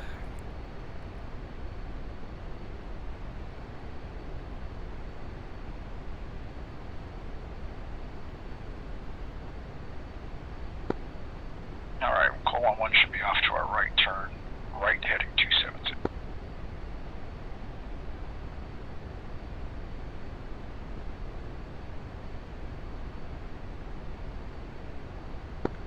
Call 12, turn right heading 270.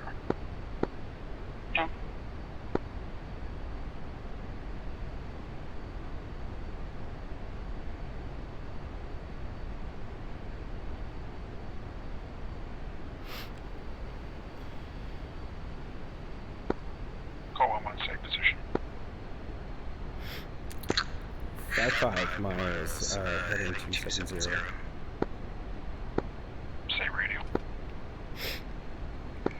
135.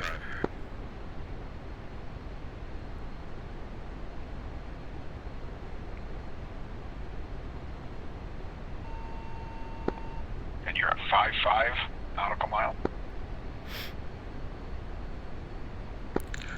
544. Okay, call 12, where are you at? I'm at 13,000. I got you, fish. Call 12, 280, turn right 59. heading 060.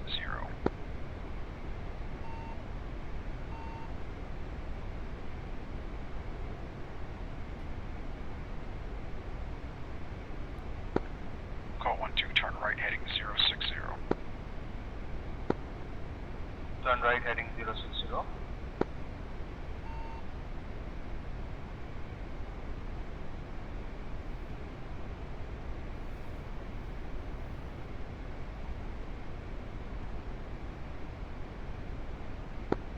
Call 11, same position.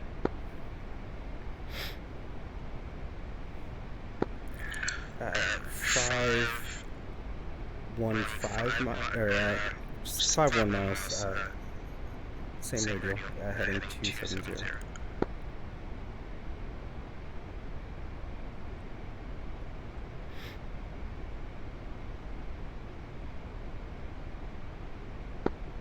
Alright, we should be more or less pointed at each other. We are at radio 14557, course 060 at 14,000.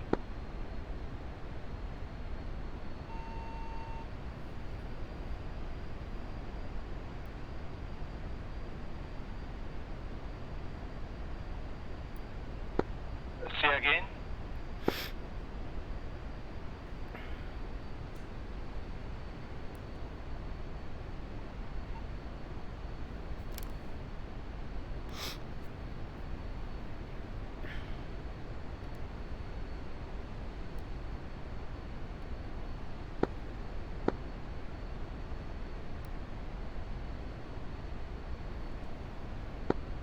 Call 1-1, say position. 49 miles at radio 141. Call 1-2, turn left 360. Turn left 360.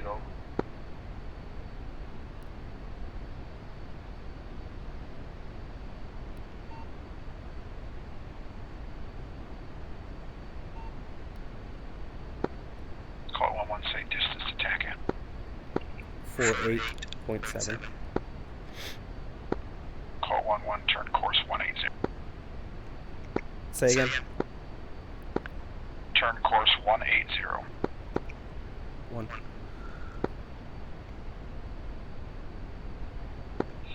Alright, we should be about 10 nautical miles and pointing nose to nose after you complete that maneuver. Yeah.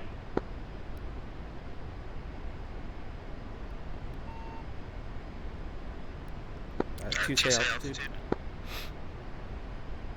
12,000. 2.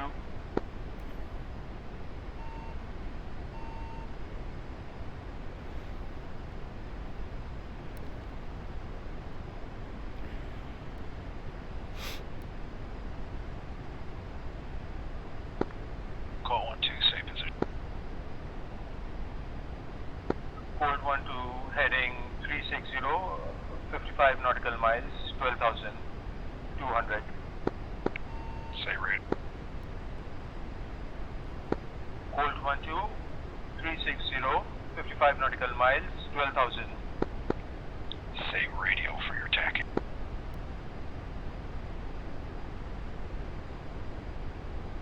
Do you want me to align and say the radial or...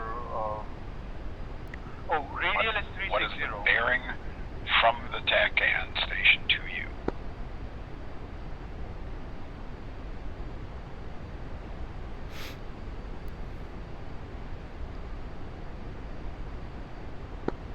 Call 1-1, say position. 54 miles on radio 150.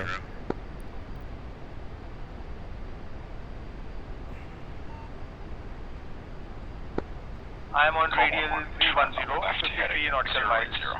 Flight level 1.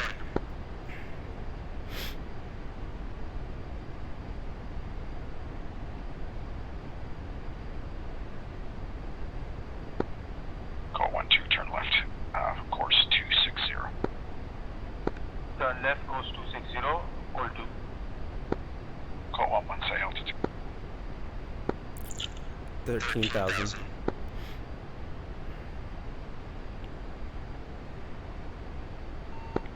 Alright, I'm up at about 15.5. We should again be nose. I'm at radio 13551 at 15.5.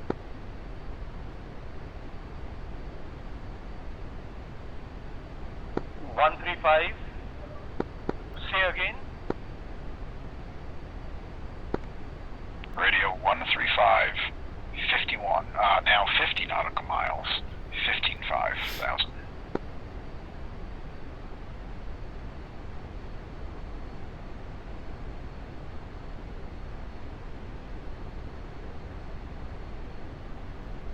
Roger, intercepting radial 135. What? 49 miles. Call on 1, say position. Radio 146, 58 miles.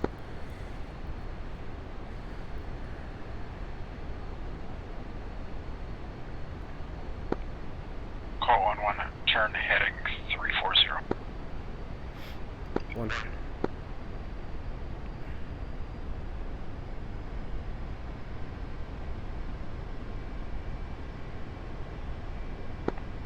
Colt 12, turn heading 160.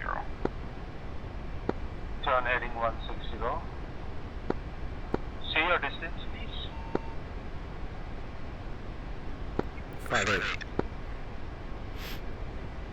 Roger, 512. Alright, Colt 11, we should be within 2 nautical miles of each other. I'm up at 16,000.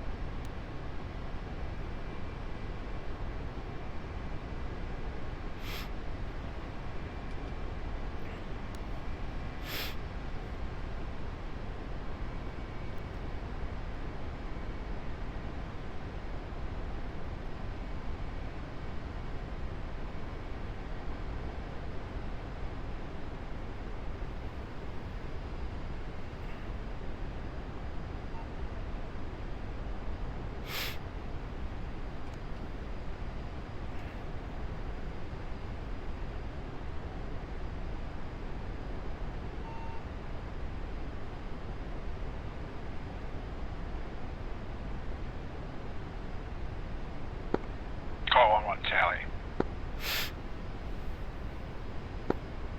Colt 11, I'm swinging in behind you at your 6 o'clock, and I'm going to slide up on your 5 to 4.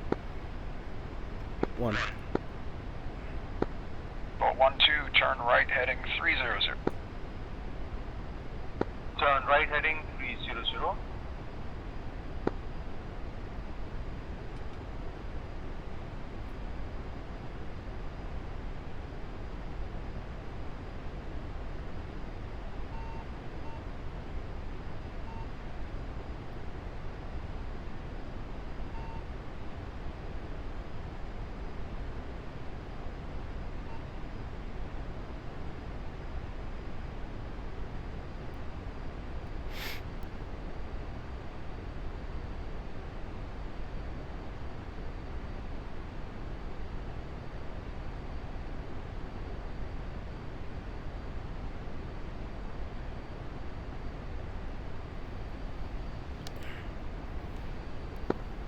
Yeah, I've got a flame out. I'm going to try to restart this.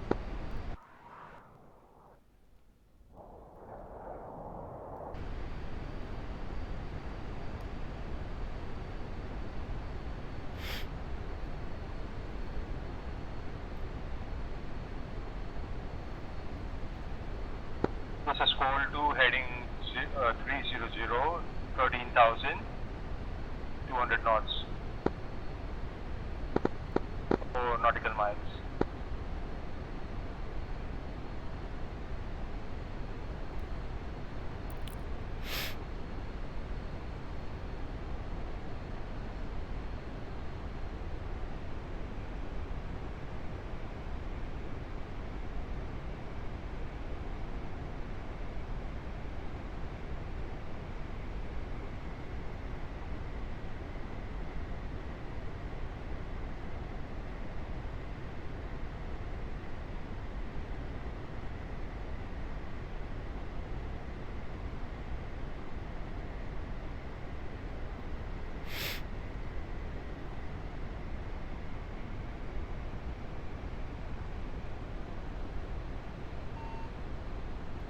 Were you able to get your engine lit? It's trying.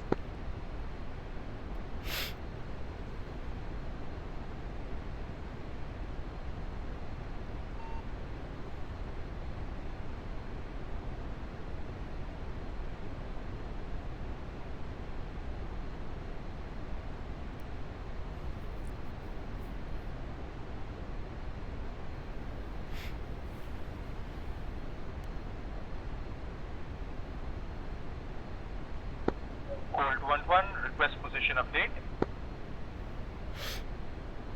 Heading 340, 39 miles.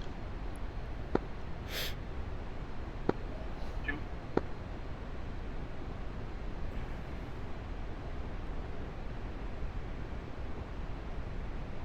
There goes 135.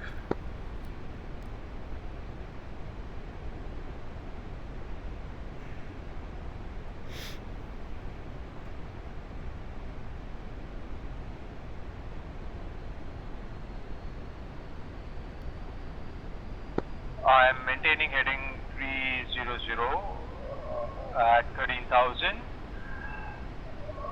44.5 nautical miles.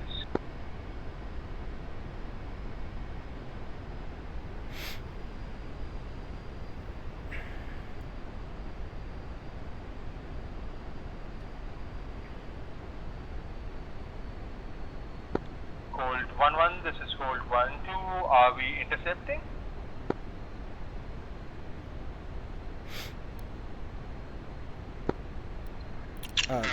Negative. I'm at 3.5 miles. You said you're at 4.2.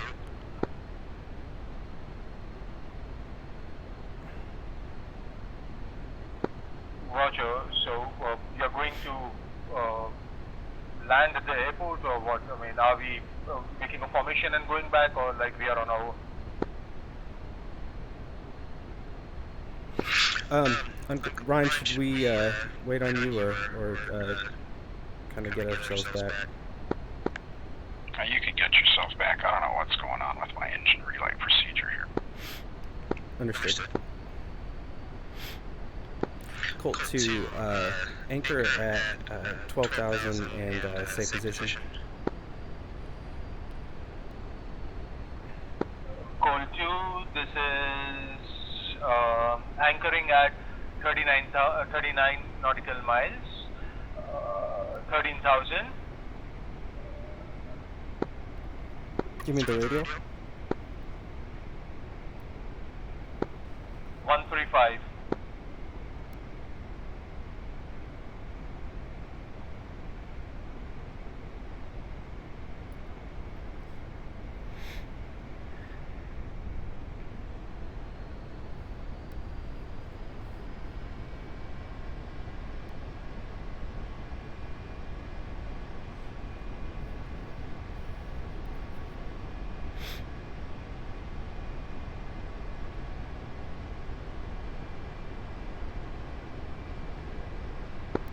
When you when you have a good anchor, let me know distance once you're stable.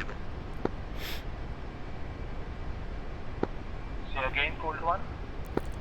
Once you've established your anchor position, just update with distance.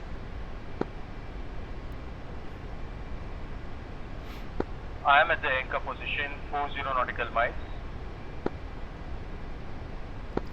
One is at 3.2. Should see you soon.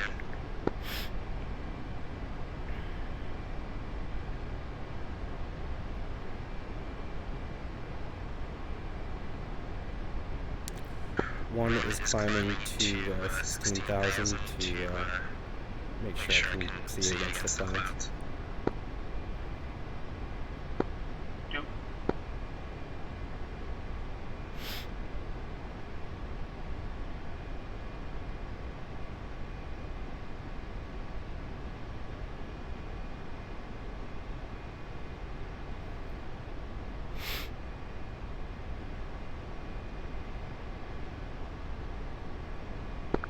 Okay, my engine's relit. I'm heading back to rejoin.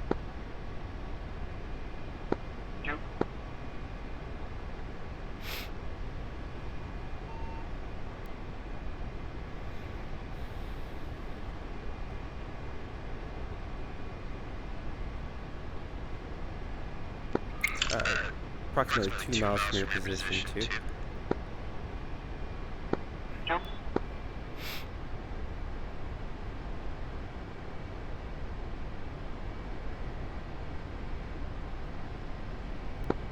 Cold 1, what heading are you coming from?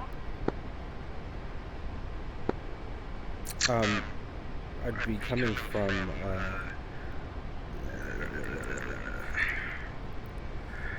3, 2, 1 approximately. What's your distance? 38.9. Radial 135. I'm on a left pattern, holding pattern here at 13,000 feet. Understood. Maintain anchor. Roger.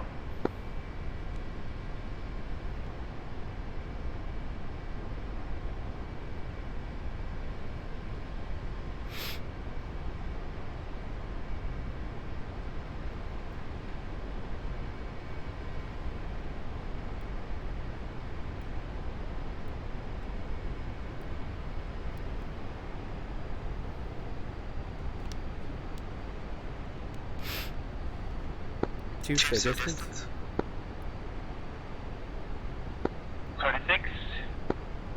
Tally.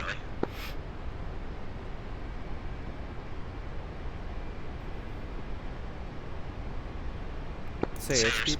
2.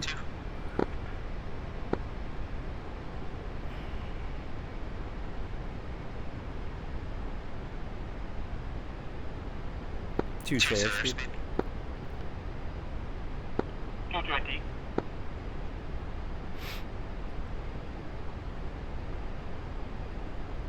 Head 150. Head 150.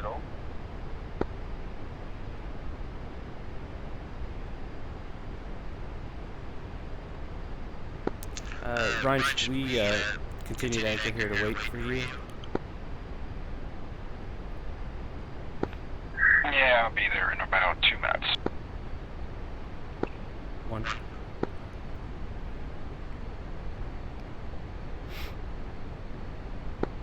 Two, I'm at your 10 o'clock high. I'll slide in behind you.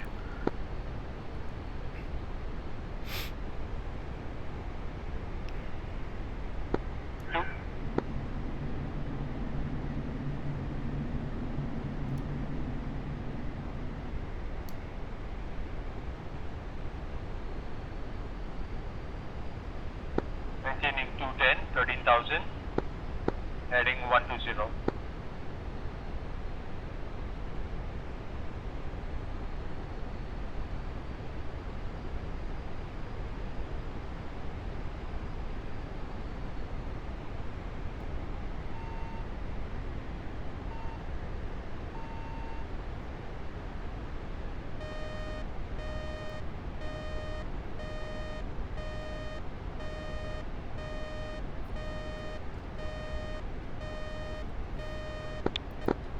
I'm coming in from your east.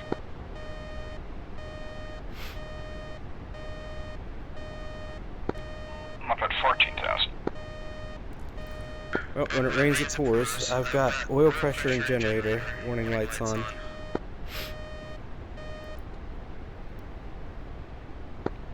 Is your engine rolling back?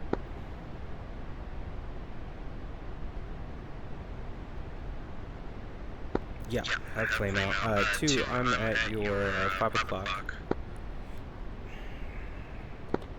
Say again 1. I'm at your 5 o'clock. I'm gonna attempt to relight.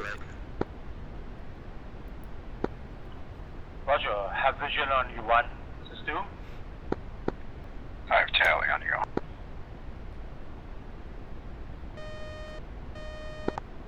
Rejoining from your 9 o'clock high. Relight successful.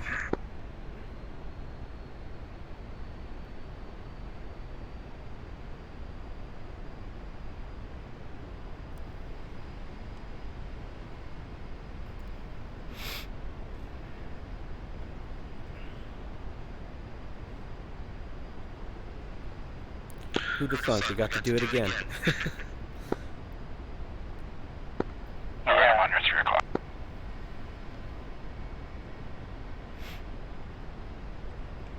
Two, slow to 180.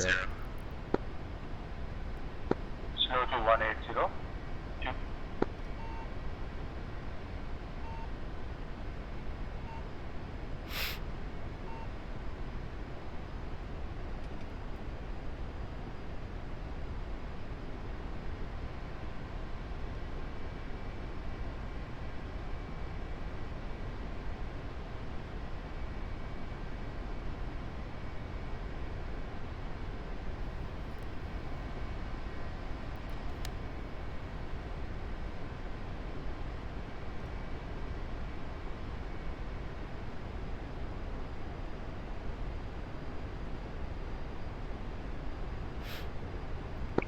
Two, we're passing your 3 o'clock at 220, slowing to 210. Rejoin. Roger, have visual, rejoining. Alright, now that we've completed that exercise, we can resume the original flight plan.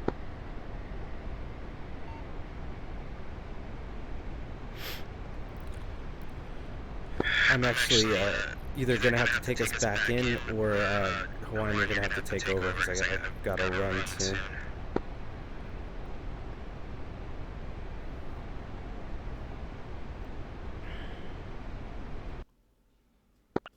Well, that big mountain range at our 10 o'clock is kind of what separates Boulder City from Nellis, so Henderson should be kind of at our 11 o'clock or so.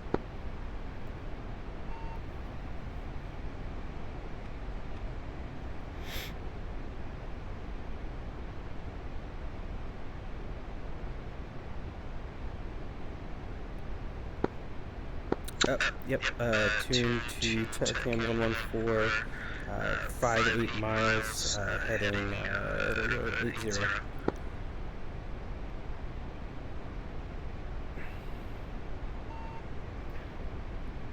Stand by.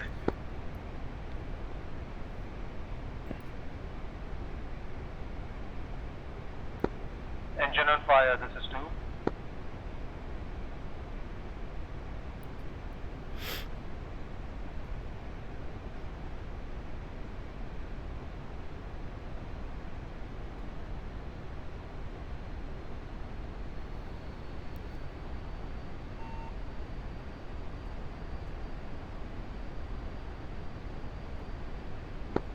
Are you going to be able to relight?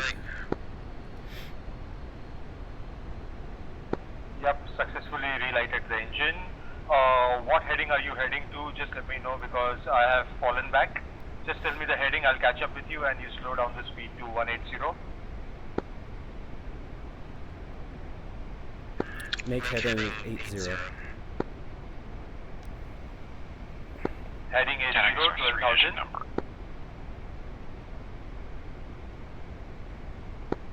Say again? Headings are 3 digit Heading 80, numbers. altitude 12,000.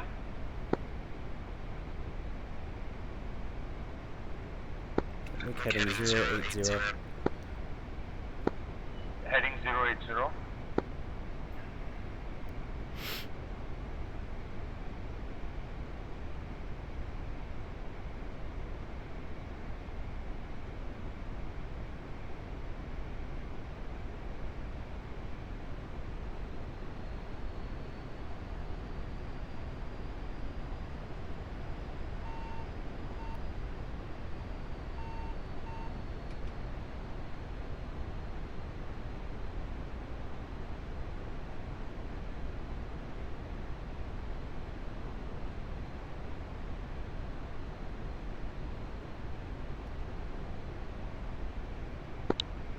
Recommend tuning TACAN 116. TACAN 116, 2. 1.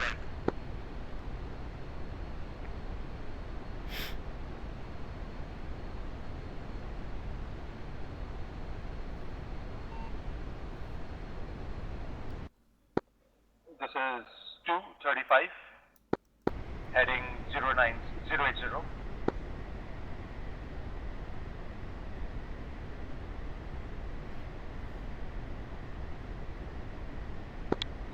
116 is going to be McCarran Airport. 2.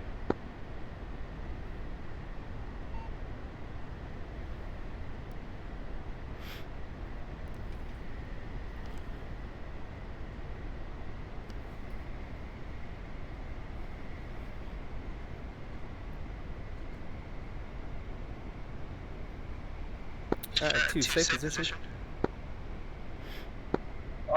31.5, 13,300, heading 080.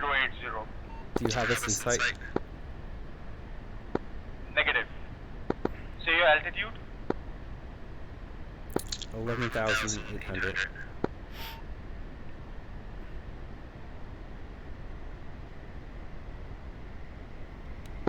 Descending to 11.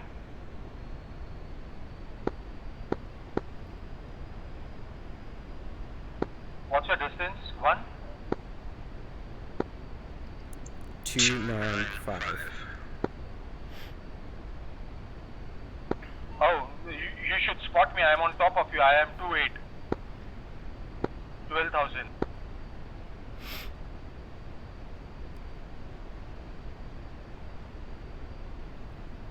Do you have visual on me?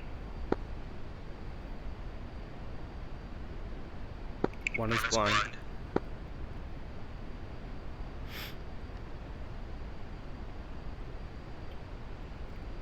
Up, Tally.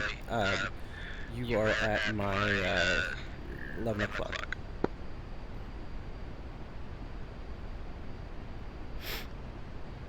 Just thinking about your 4 o'clock. Altitude again, please.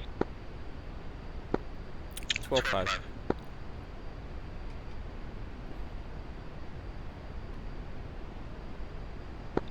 Negative, still don't have visual. 2, say airspeed.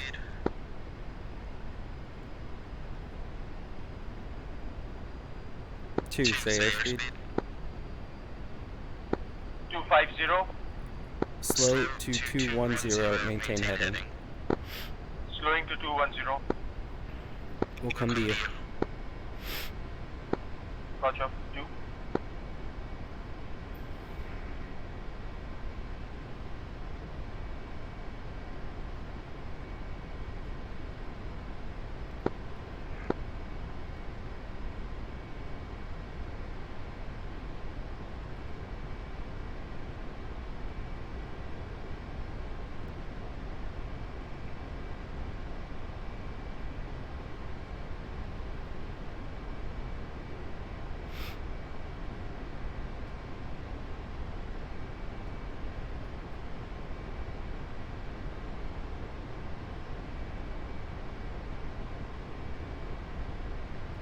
Hawaiian, are you wanting us to land at McCarran or land at Henderson? Henderson, I'm just giving you the tack end of McCarran, which is the closest one.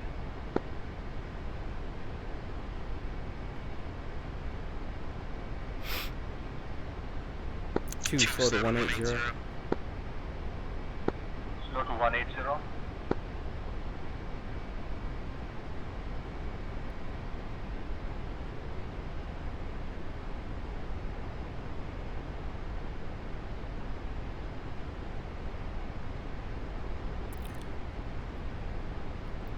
Make heading 065.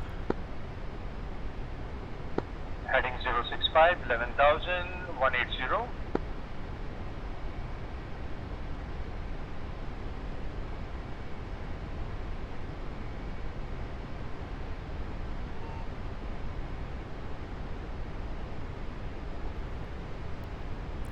Two, say distance from packing.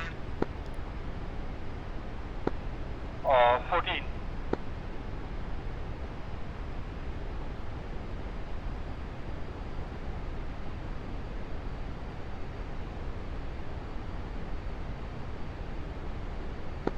Do you have visual on me, 1? I do. We're trying to catch you. Speed is 200. 11,000.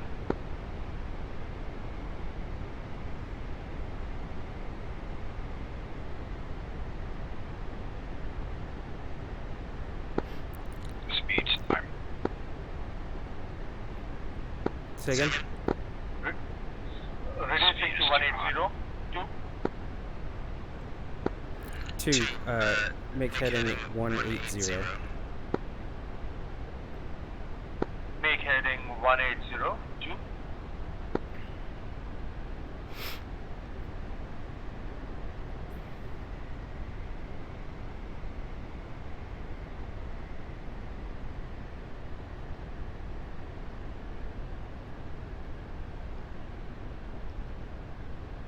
Alright, you should see Hawaiian off to your 10 o'clock low, and I'm off your 3 o'clock low.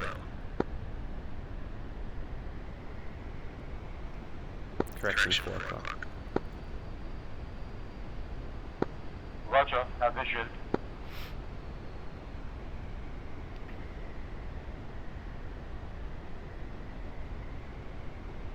Should I fall back?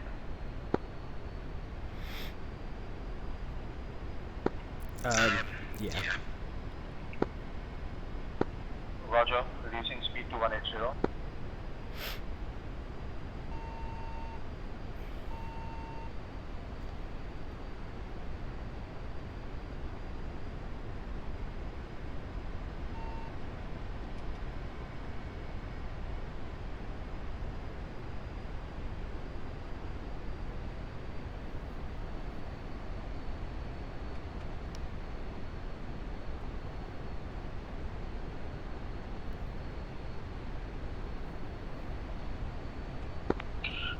trying to descend through the clouds here. 1.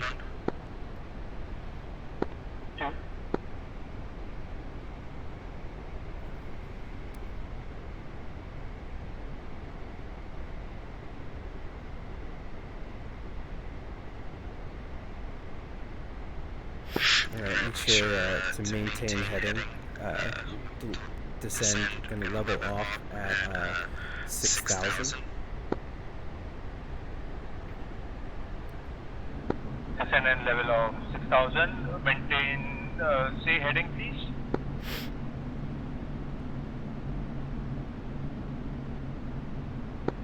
Heading 190.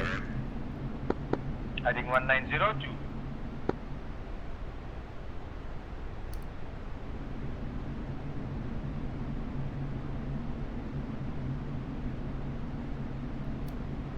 Watch your speed, don't hit the clouds.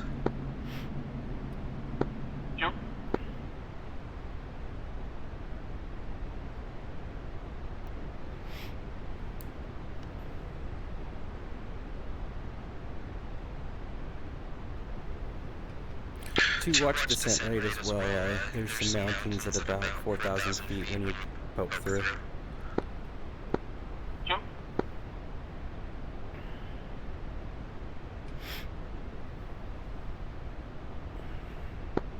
Alright, looks like we're southeast of the airfield.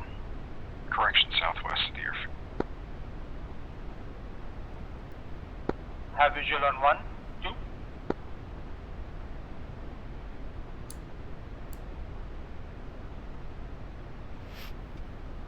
Have visual on Hawaiian 2. Gotcha. I want to get past these mountains so we can safely turn. 2.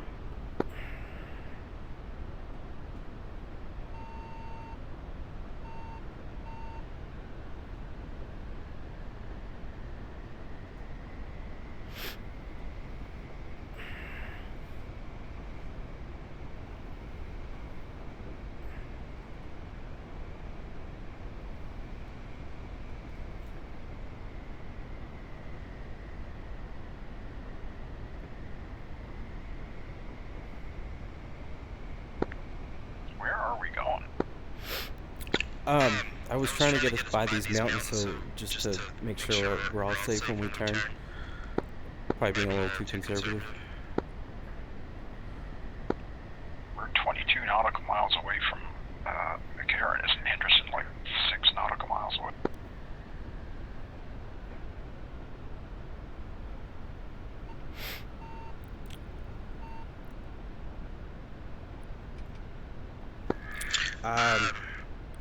From the McCarran, I'm not sure. Stand by.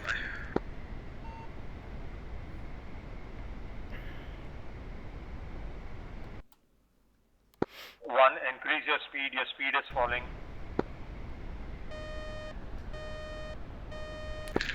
Flame out.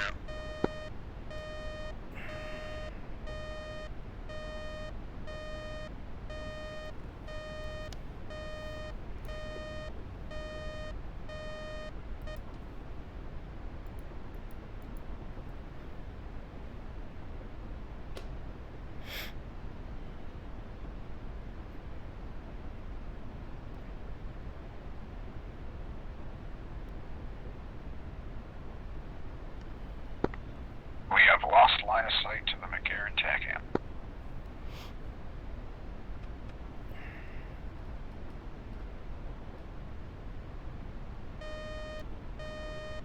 Stand by, trying to get my engine back.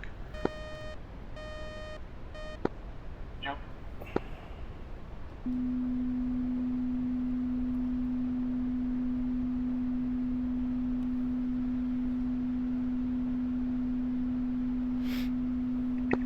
Alright, turn heading, make heading 330. 330.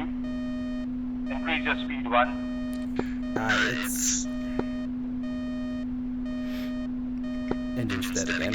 I might not be coming back. 2. 1, can you take lead? I can if he's gonna give it up. Stand by. 1.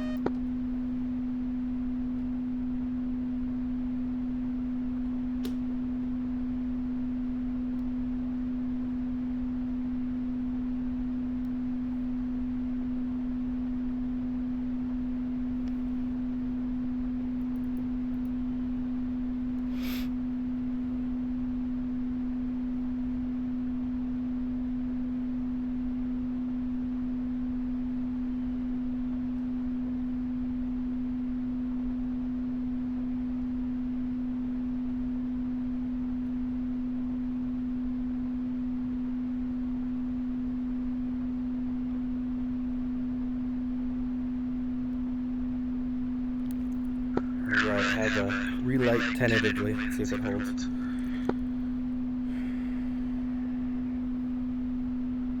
Your engine is up. 1. A-frame.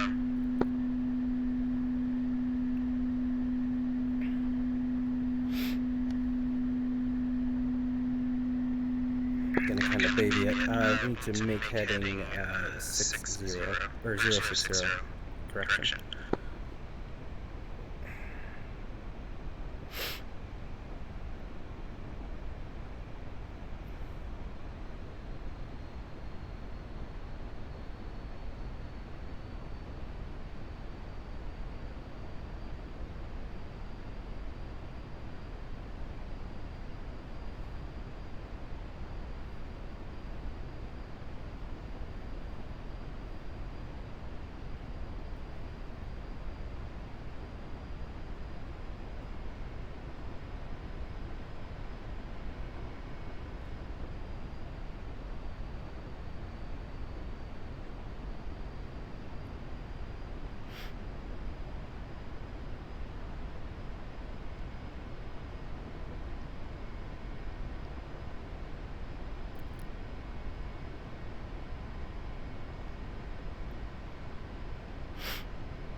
Gonna level back off at 6,000.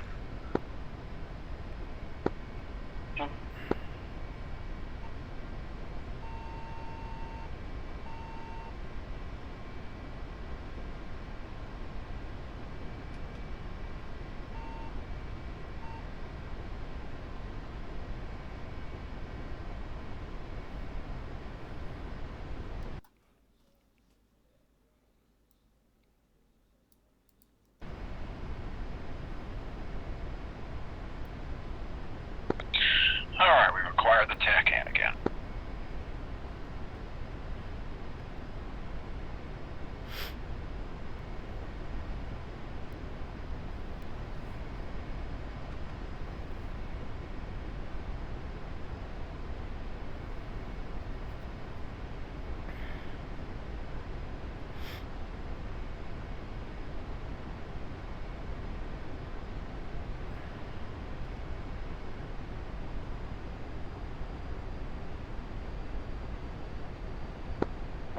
Slow down, you're going very fast.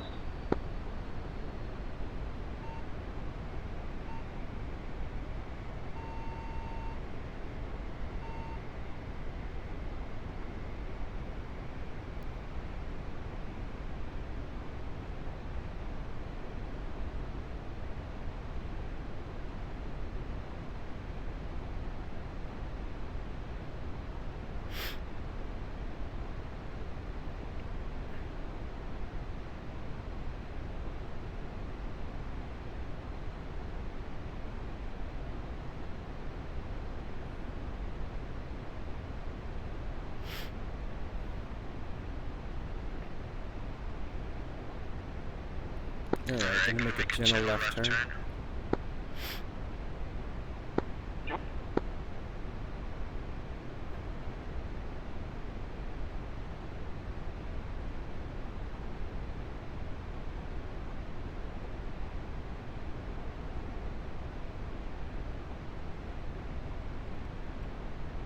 Straightening out.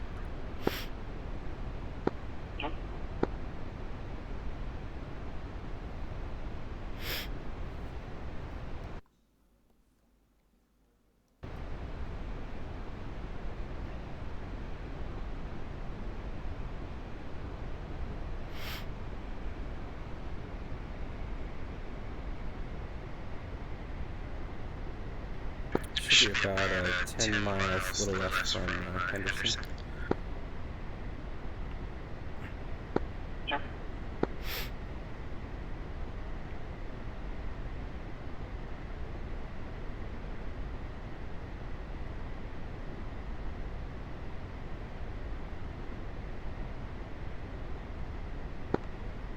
Switch to Henderson traffic on 125.1.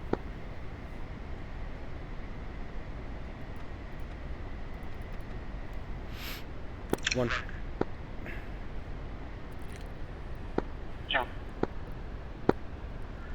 Henderson traffic, Colt 1-3 ship, type Charlie 101 Echo Bravo inbound for landing on runway 35 left, Henderson traffic.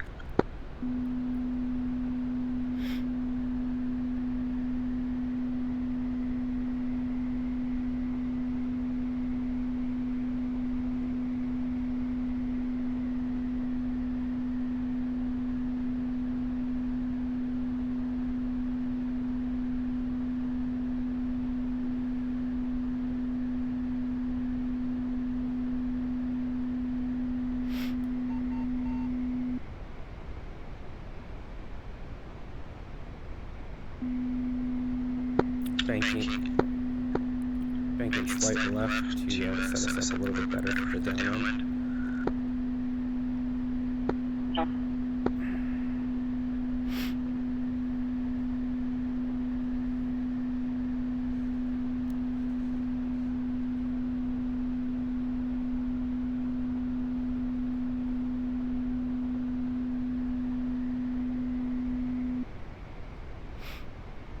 Descending to 3,000.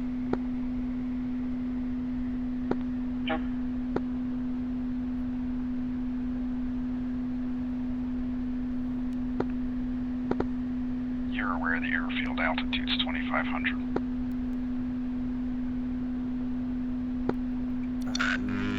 Sorry. Yeah, that wouldn't be great, would it?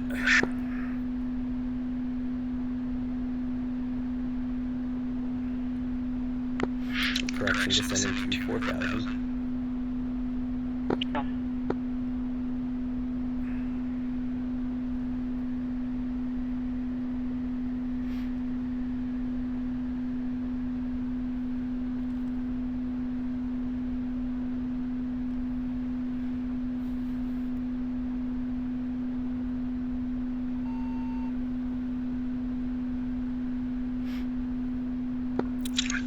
Turning left, general left turn to spin us.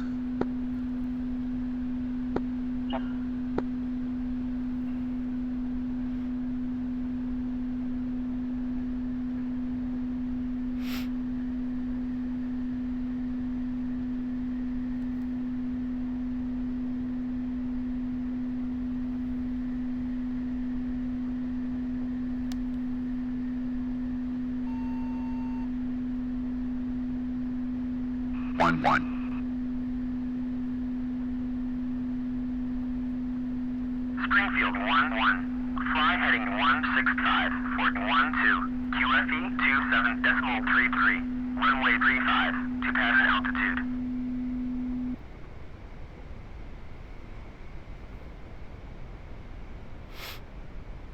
Springfield 1-1, cleared for visual, contact tower.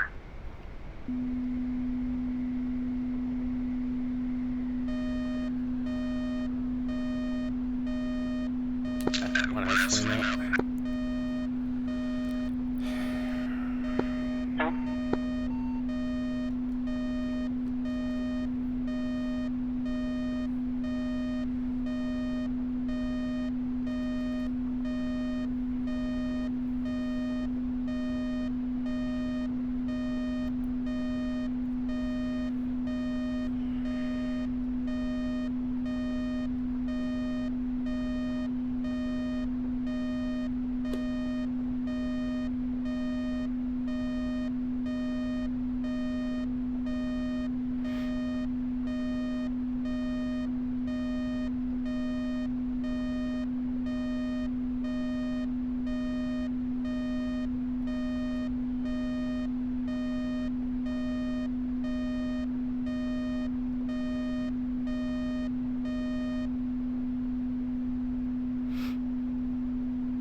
Relight.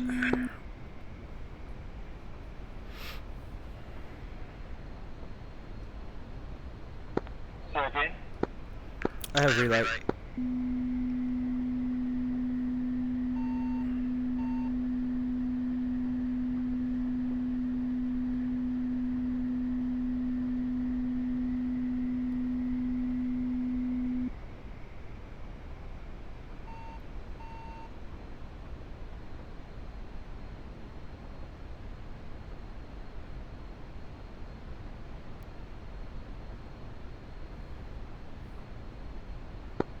You gotta climb up to pattern altitude. A-frame. I'm babying it so it doesn't die again.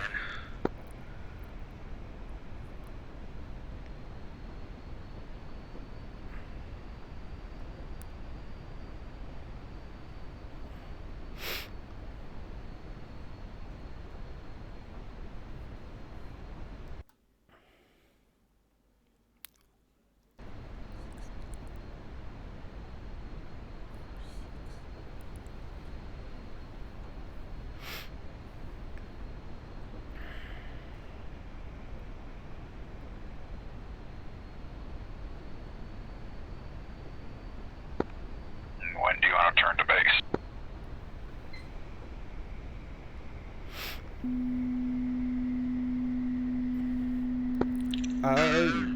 We're still 4 miles away, correct?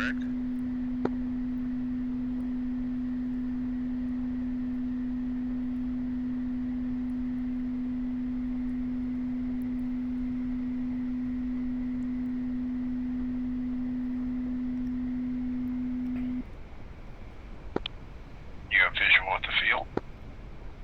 Negative. Negative. Should be at about your 10 o'clock. Yeah, that's where I'm looking.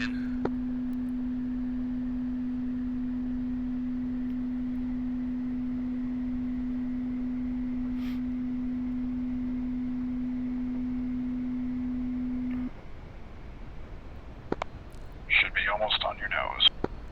I think I have it in sight.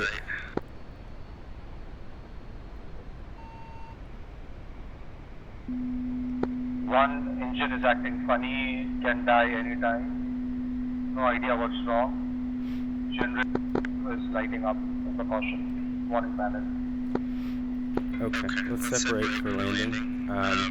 2, let me know when you get it sorted.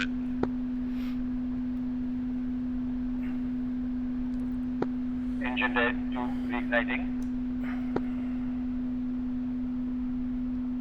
Henderson traffic, Colt 1, free ship, type C101, approaching from the south, turning base for landing on runway 35 left, Henderson traffic.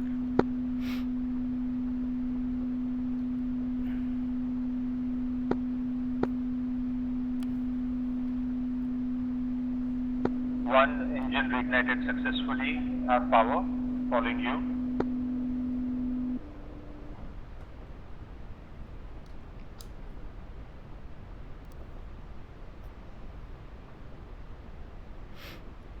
Henderson traffic, Colt 1-1, turning final runway 35 left, Henderson traffic.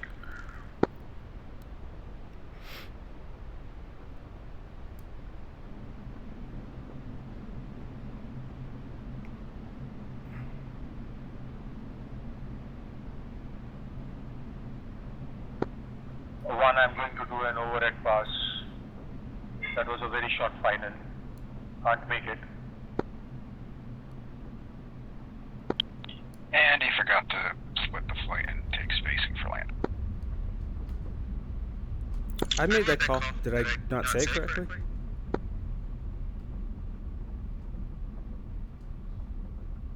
I didn't hear that call.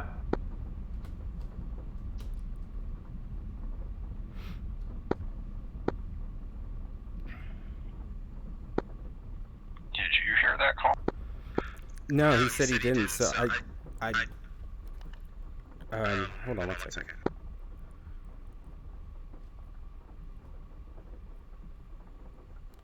Are you, do you have 125.1 tuned as well? Because maybe I keep it on the wrong, frequency. Greenfield 1-1.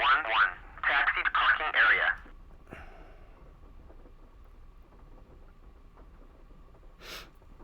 But the call was, they said, we'll make separate calls for landing, and that was it. I mean, it was brief, so that's why I was asking if I didn't correctly communicate that. You need to tell the formation to kick out and take spacing. Understood. Henderson traffic, Colt 1-1, dead on runway, attempting relight at the end of 35 left. Currently stalled, standby. About Henderson landing. traffic, Hawaiian Ryan, turn to the base for runway 35 right, full stop landing, Henderson traffic. 1, are you on runway yet? Yep, I'm stalled at the very end of it, so do 35 right, too. Roger, I heard that. That's why I've aborted my landing.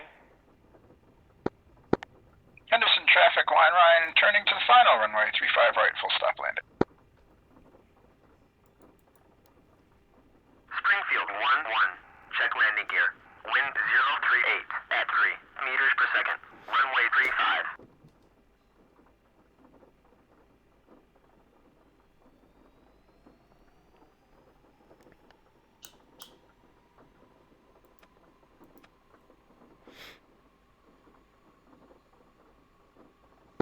One, you clear off runway?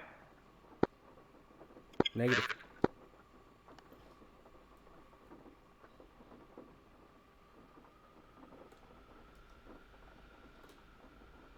Hawaiian, what should I do? Should I land or what? Springfield 1-1.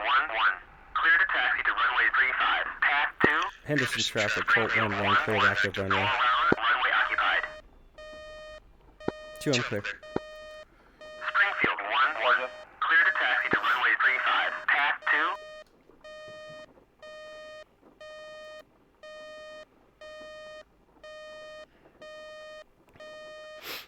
Henderson traffic, Colt 1-1, be advised, currently stalled on taxiway H. Hopefully we'll get this lit, but in the meantime, plan to avoid Springfield Henderson 1-1. traffic. Taxi to parking area.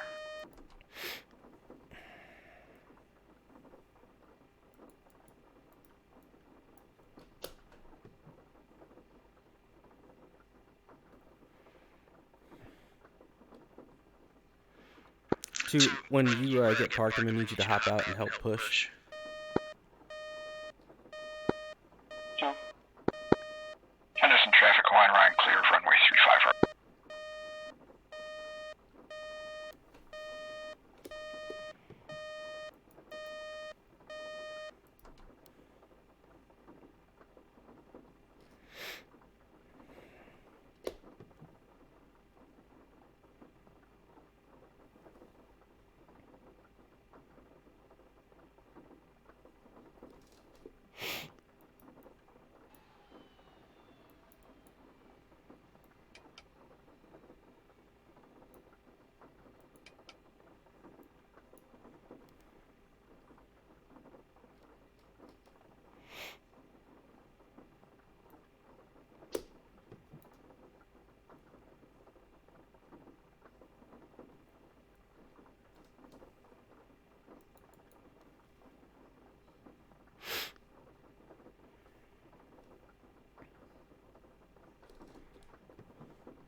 Springfield 1-1. Taxi to parking area.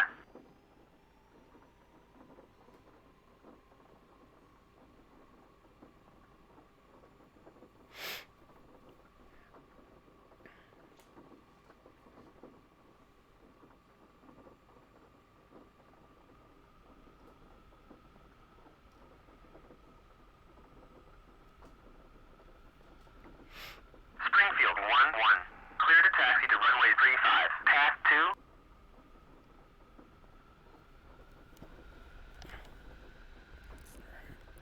Henderson traffic, Colt 1-1, clear taxiway H, limping back to parking, Henderson traffic. Alright, I got it back on. I'm following you to parking. Henderson traffic, this is Colt 1-2, request taxi to parking. What is the phonetic alphabet for the letter H? Hotel.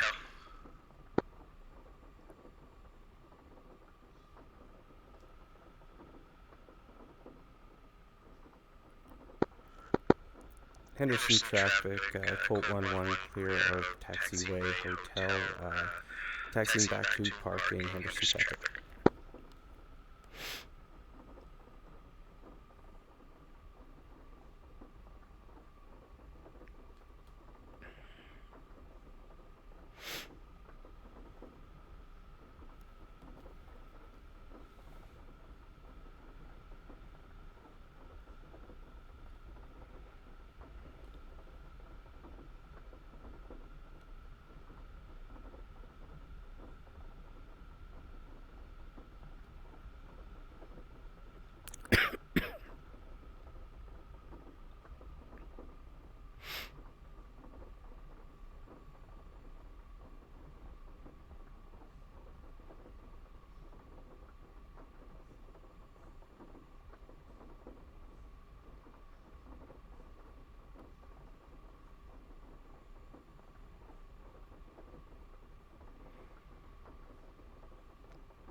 I'm dead in the water again right here, so if there's a debrief, feel free to start and I'll get it back to the parking spot.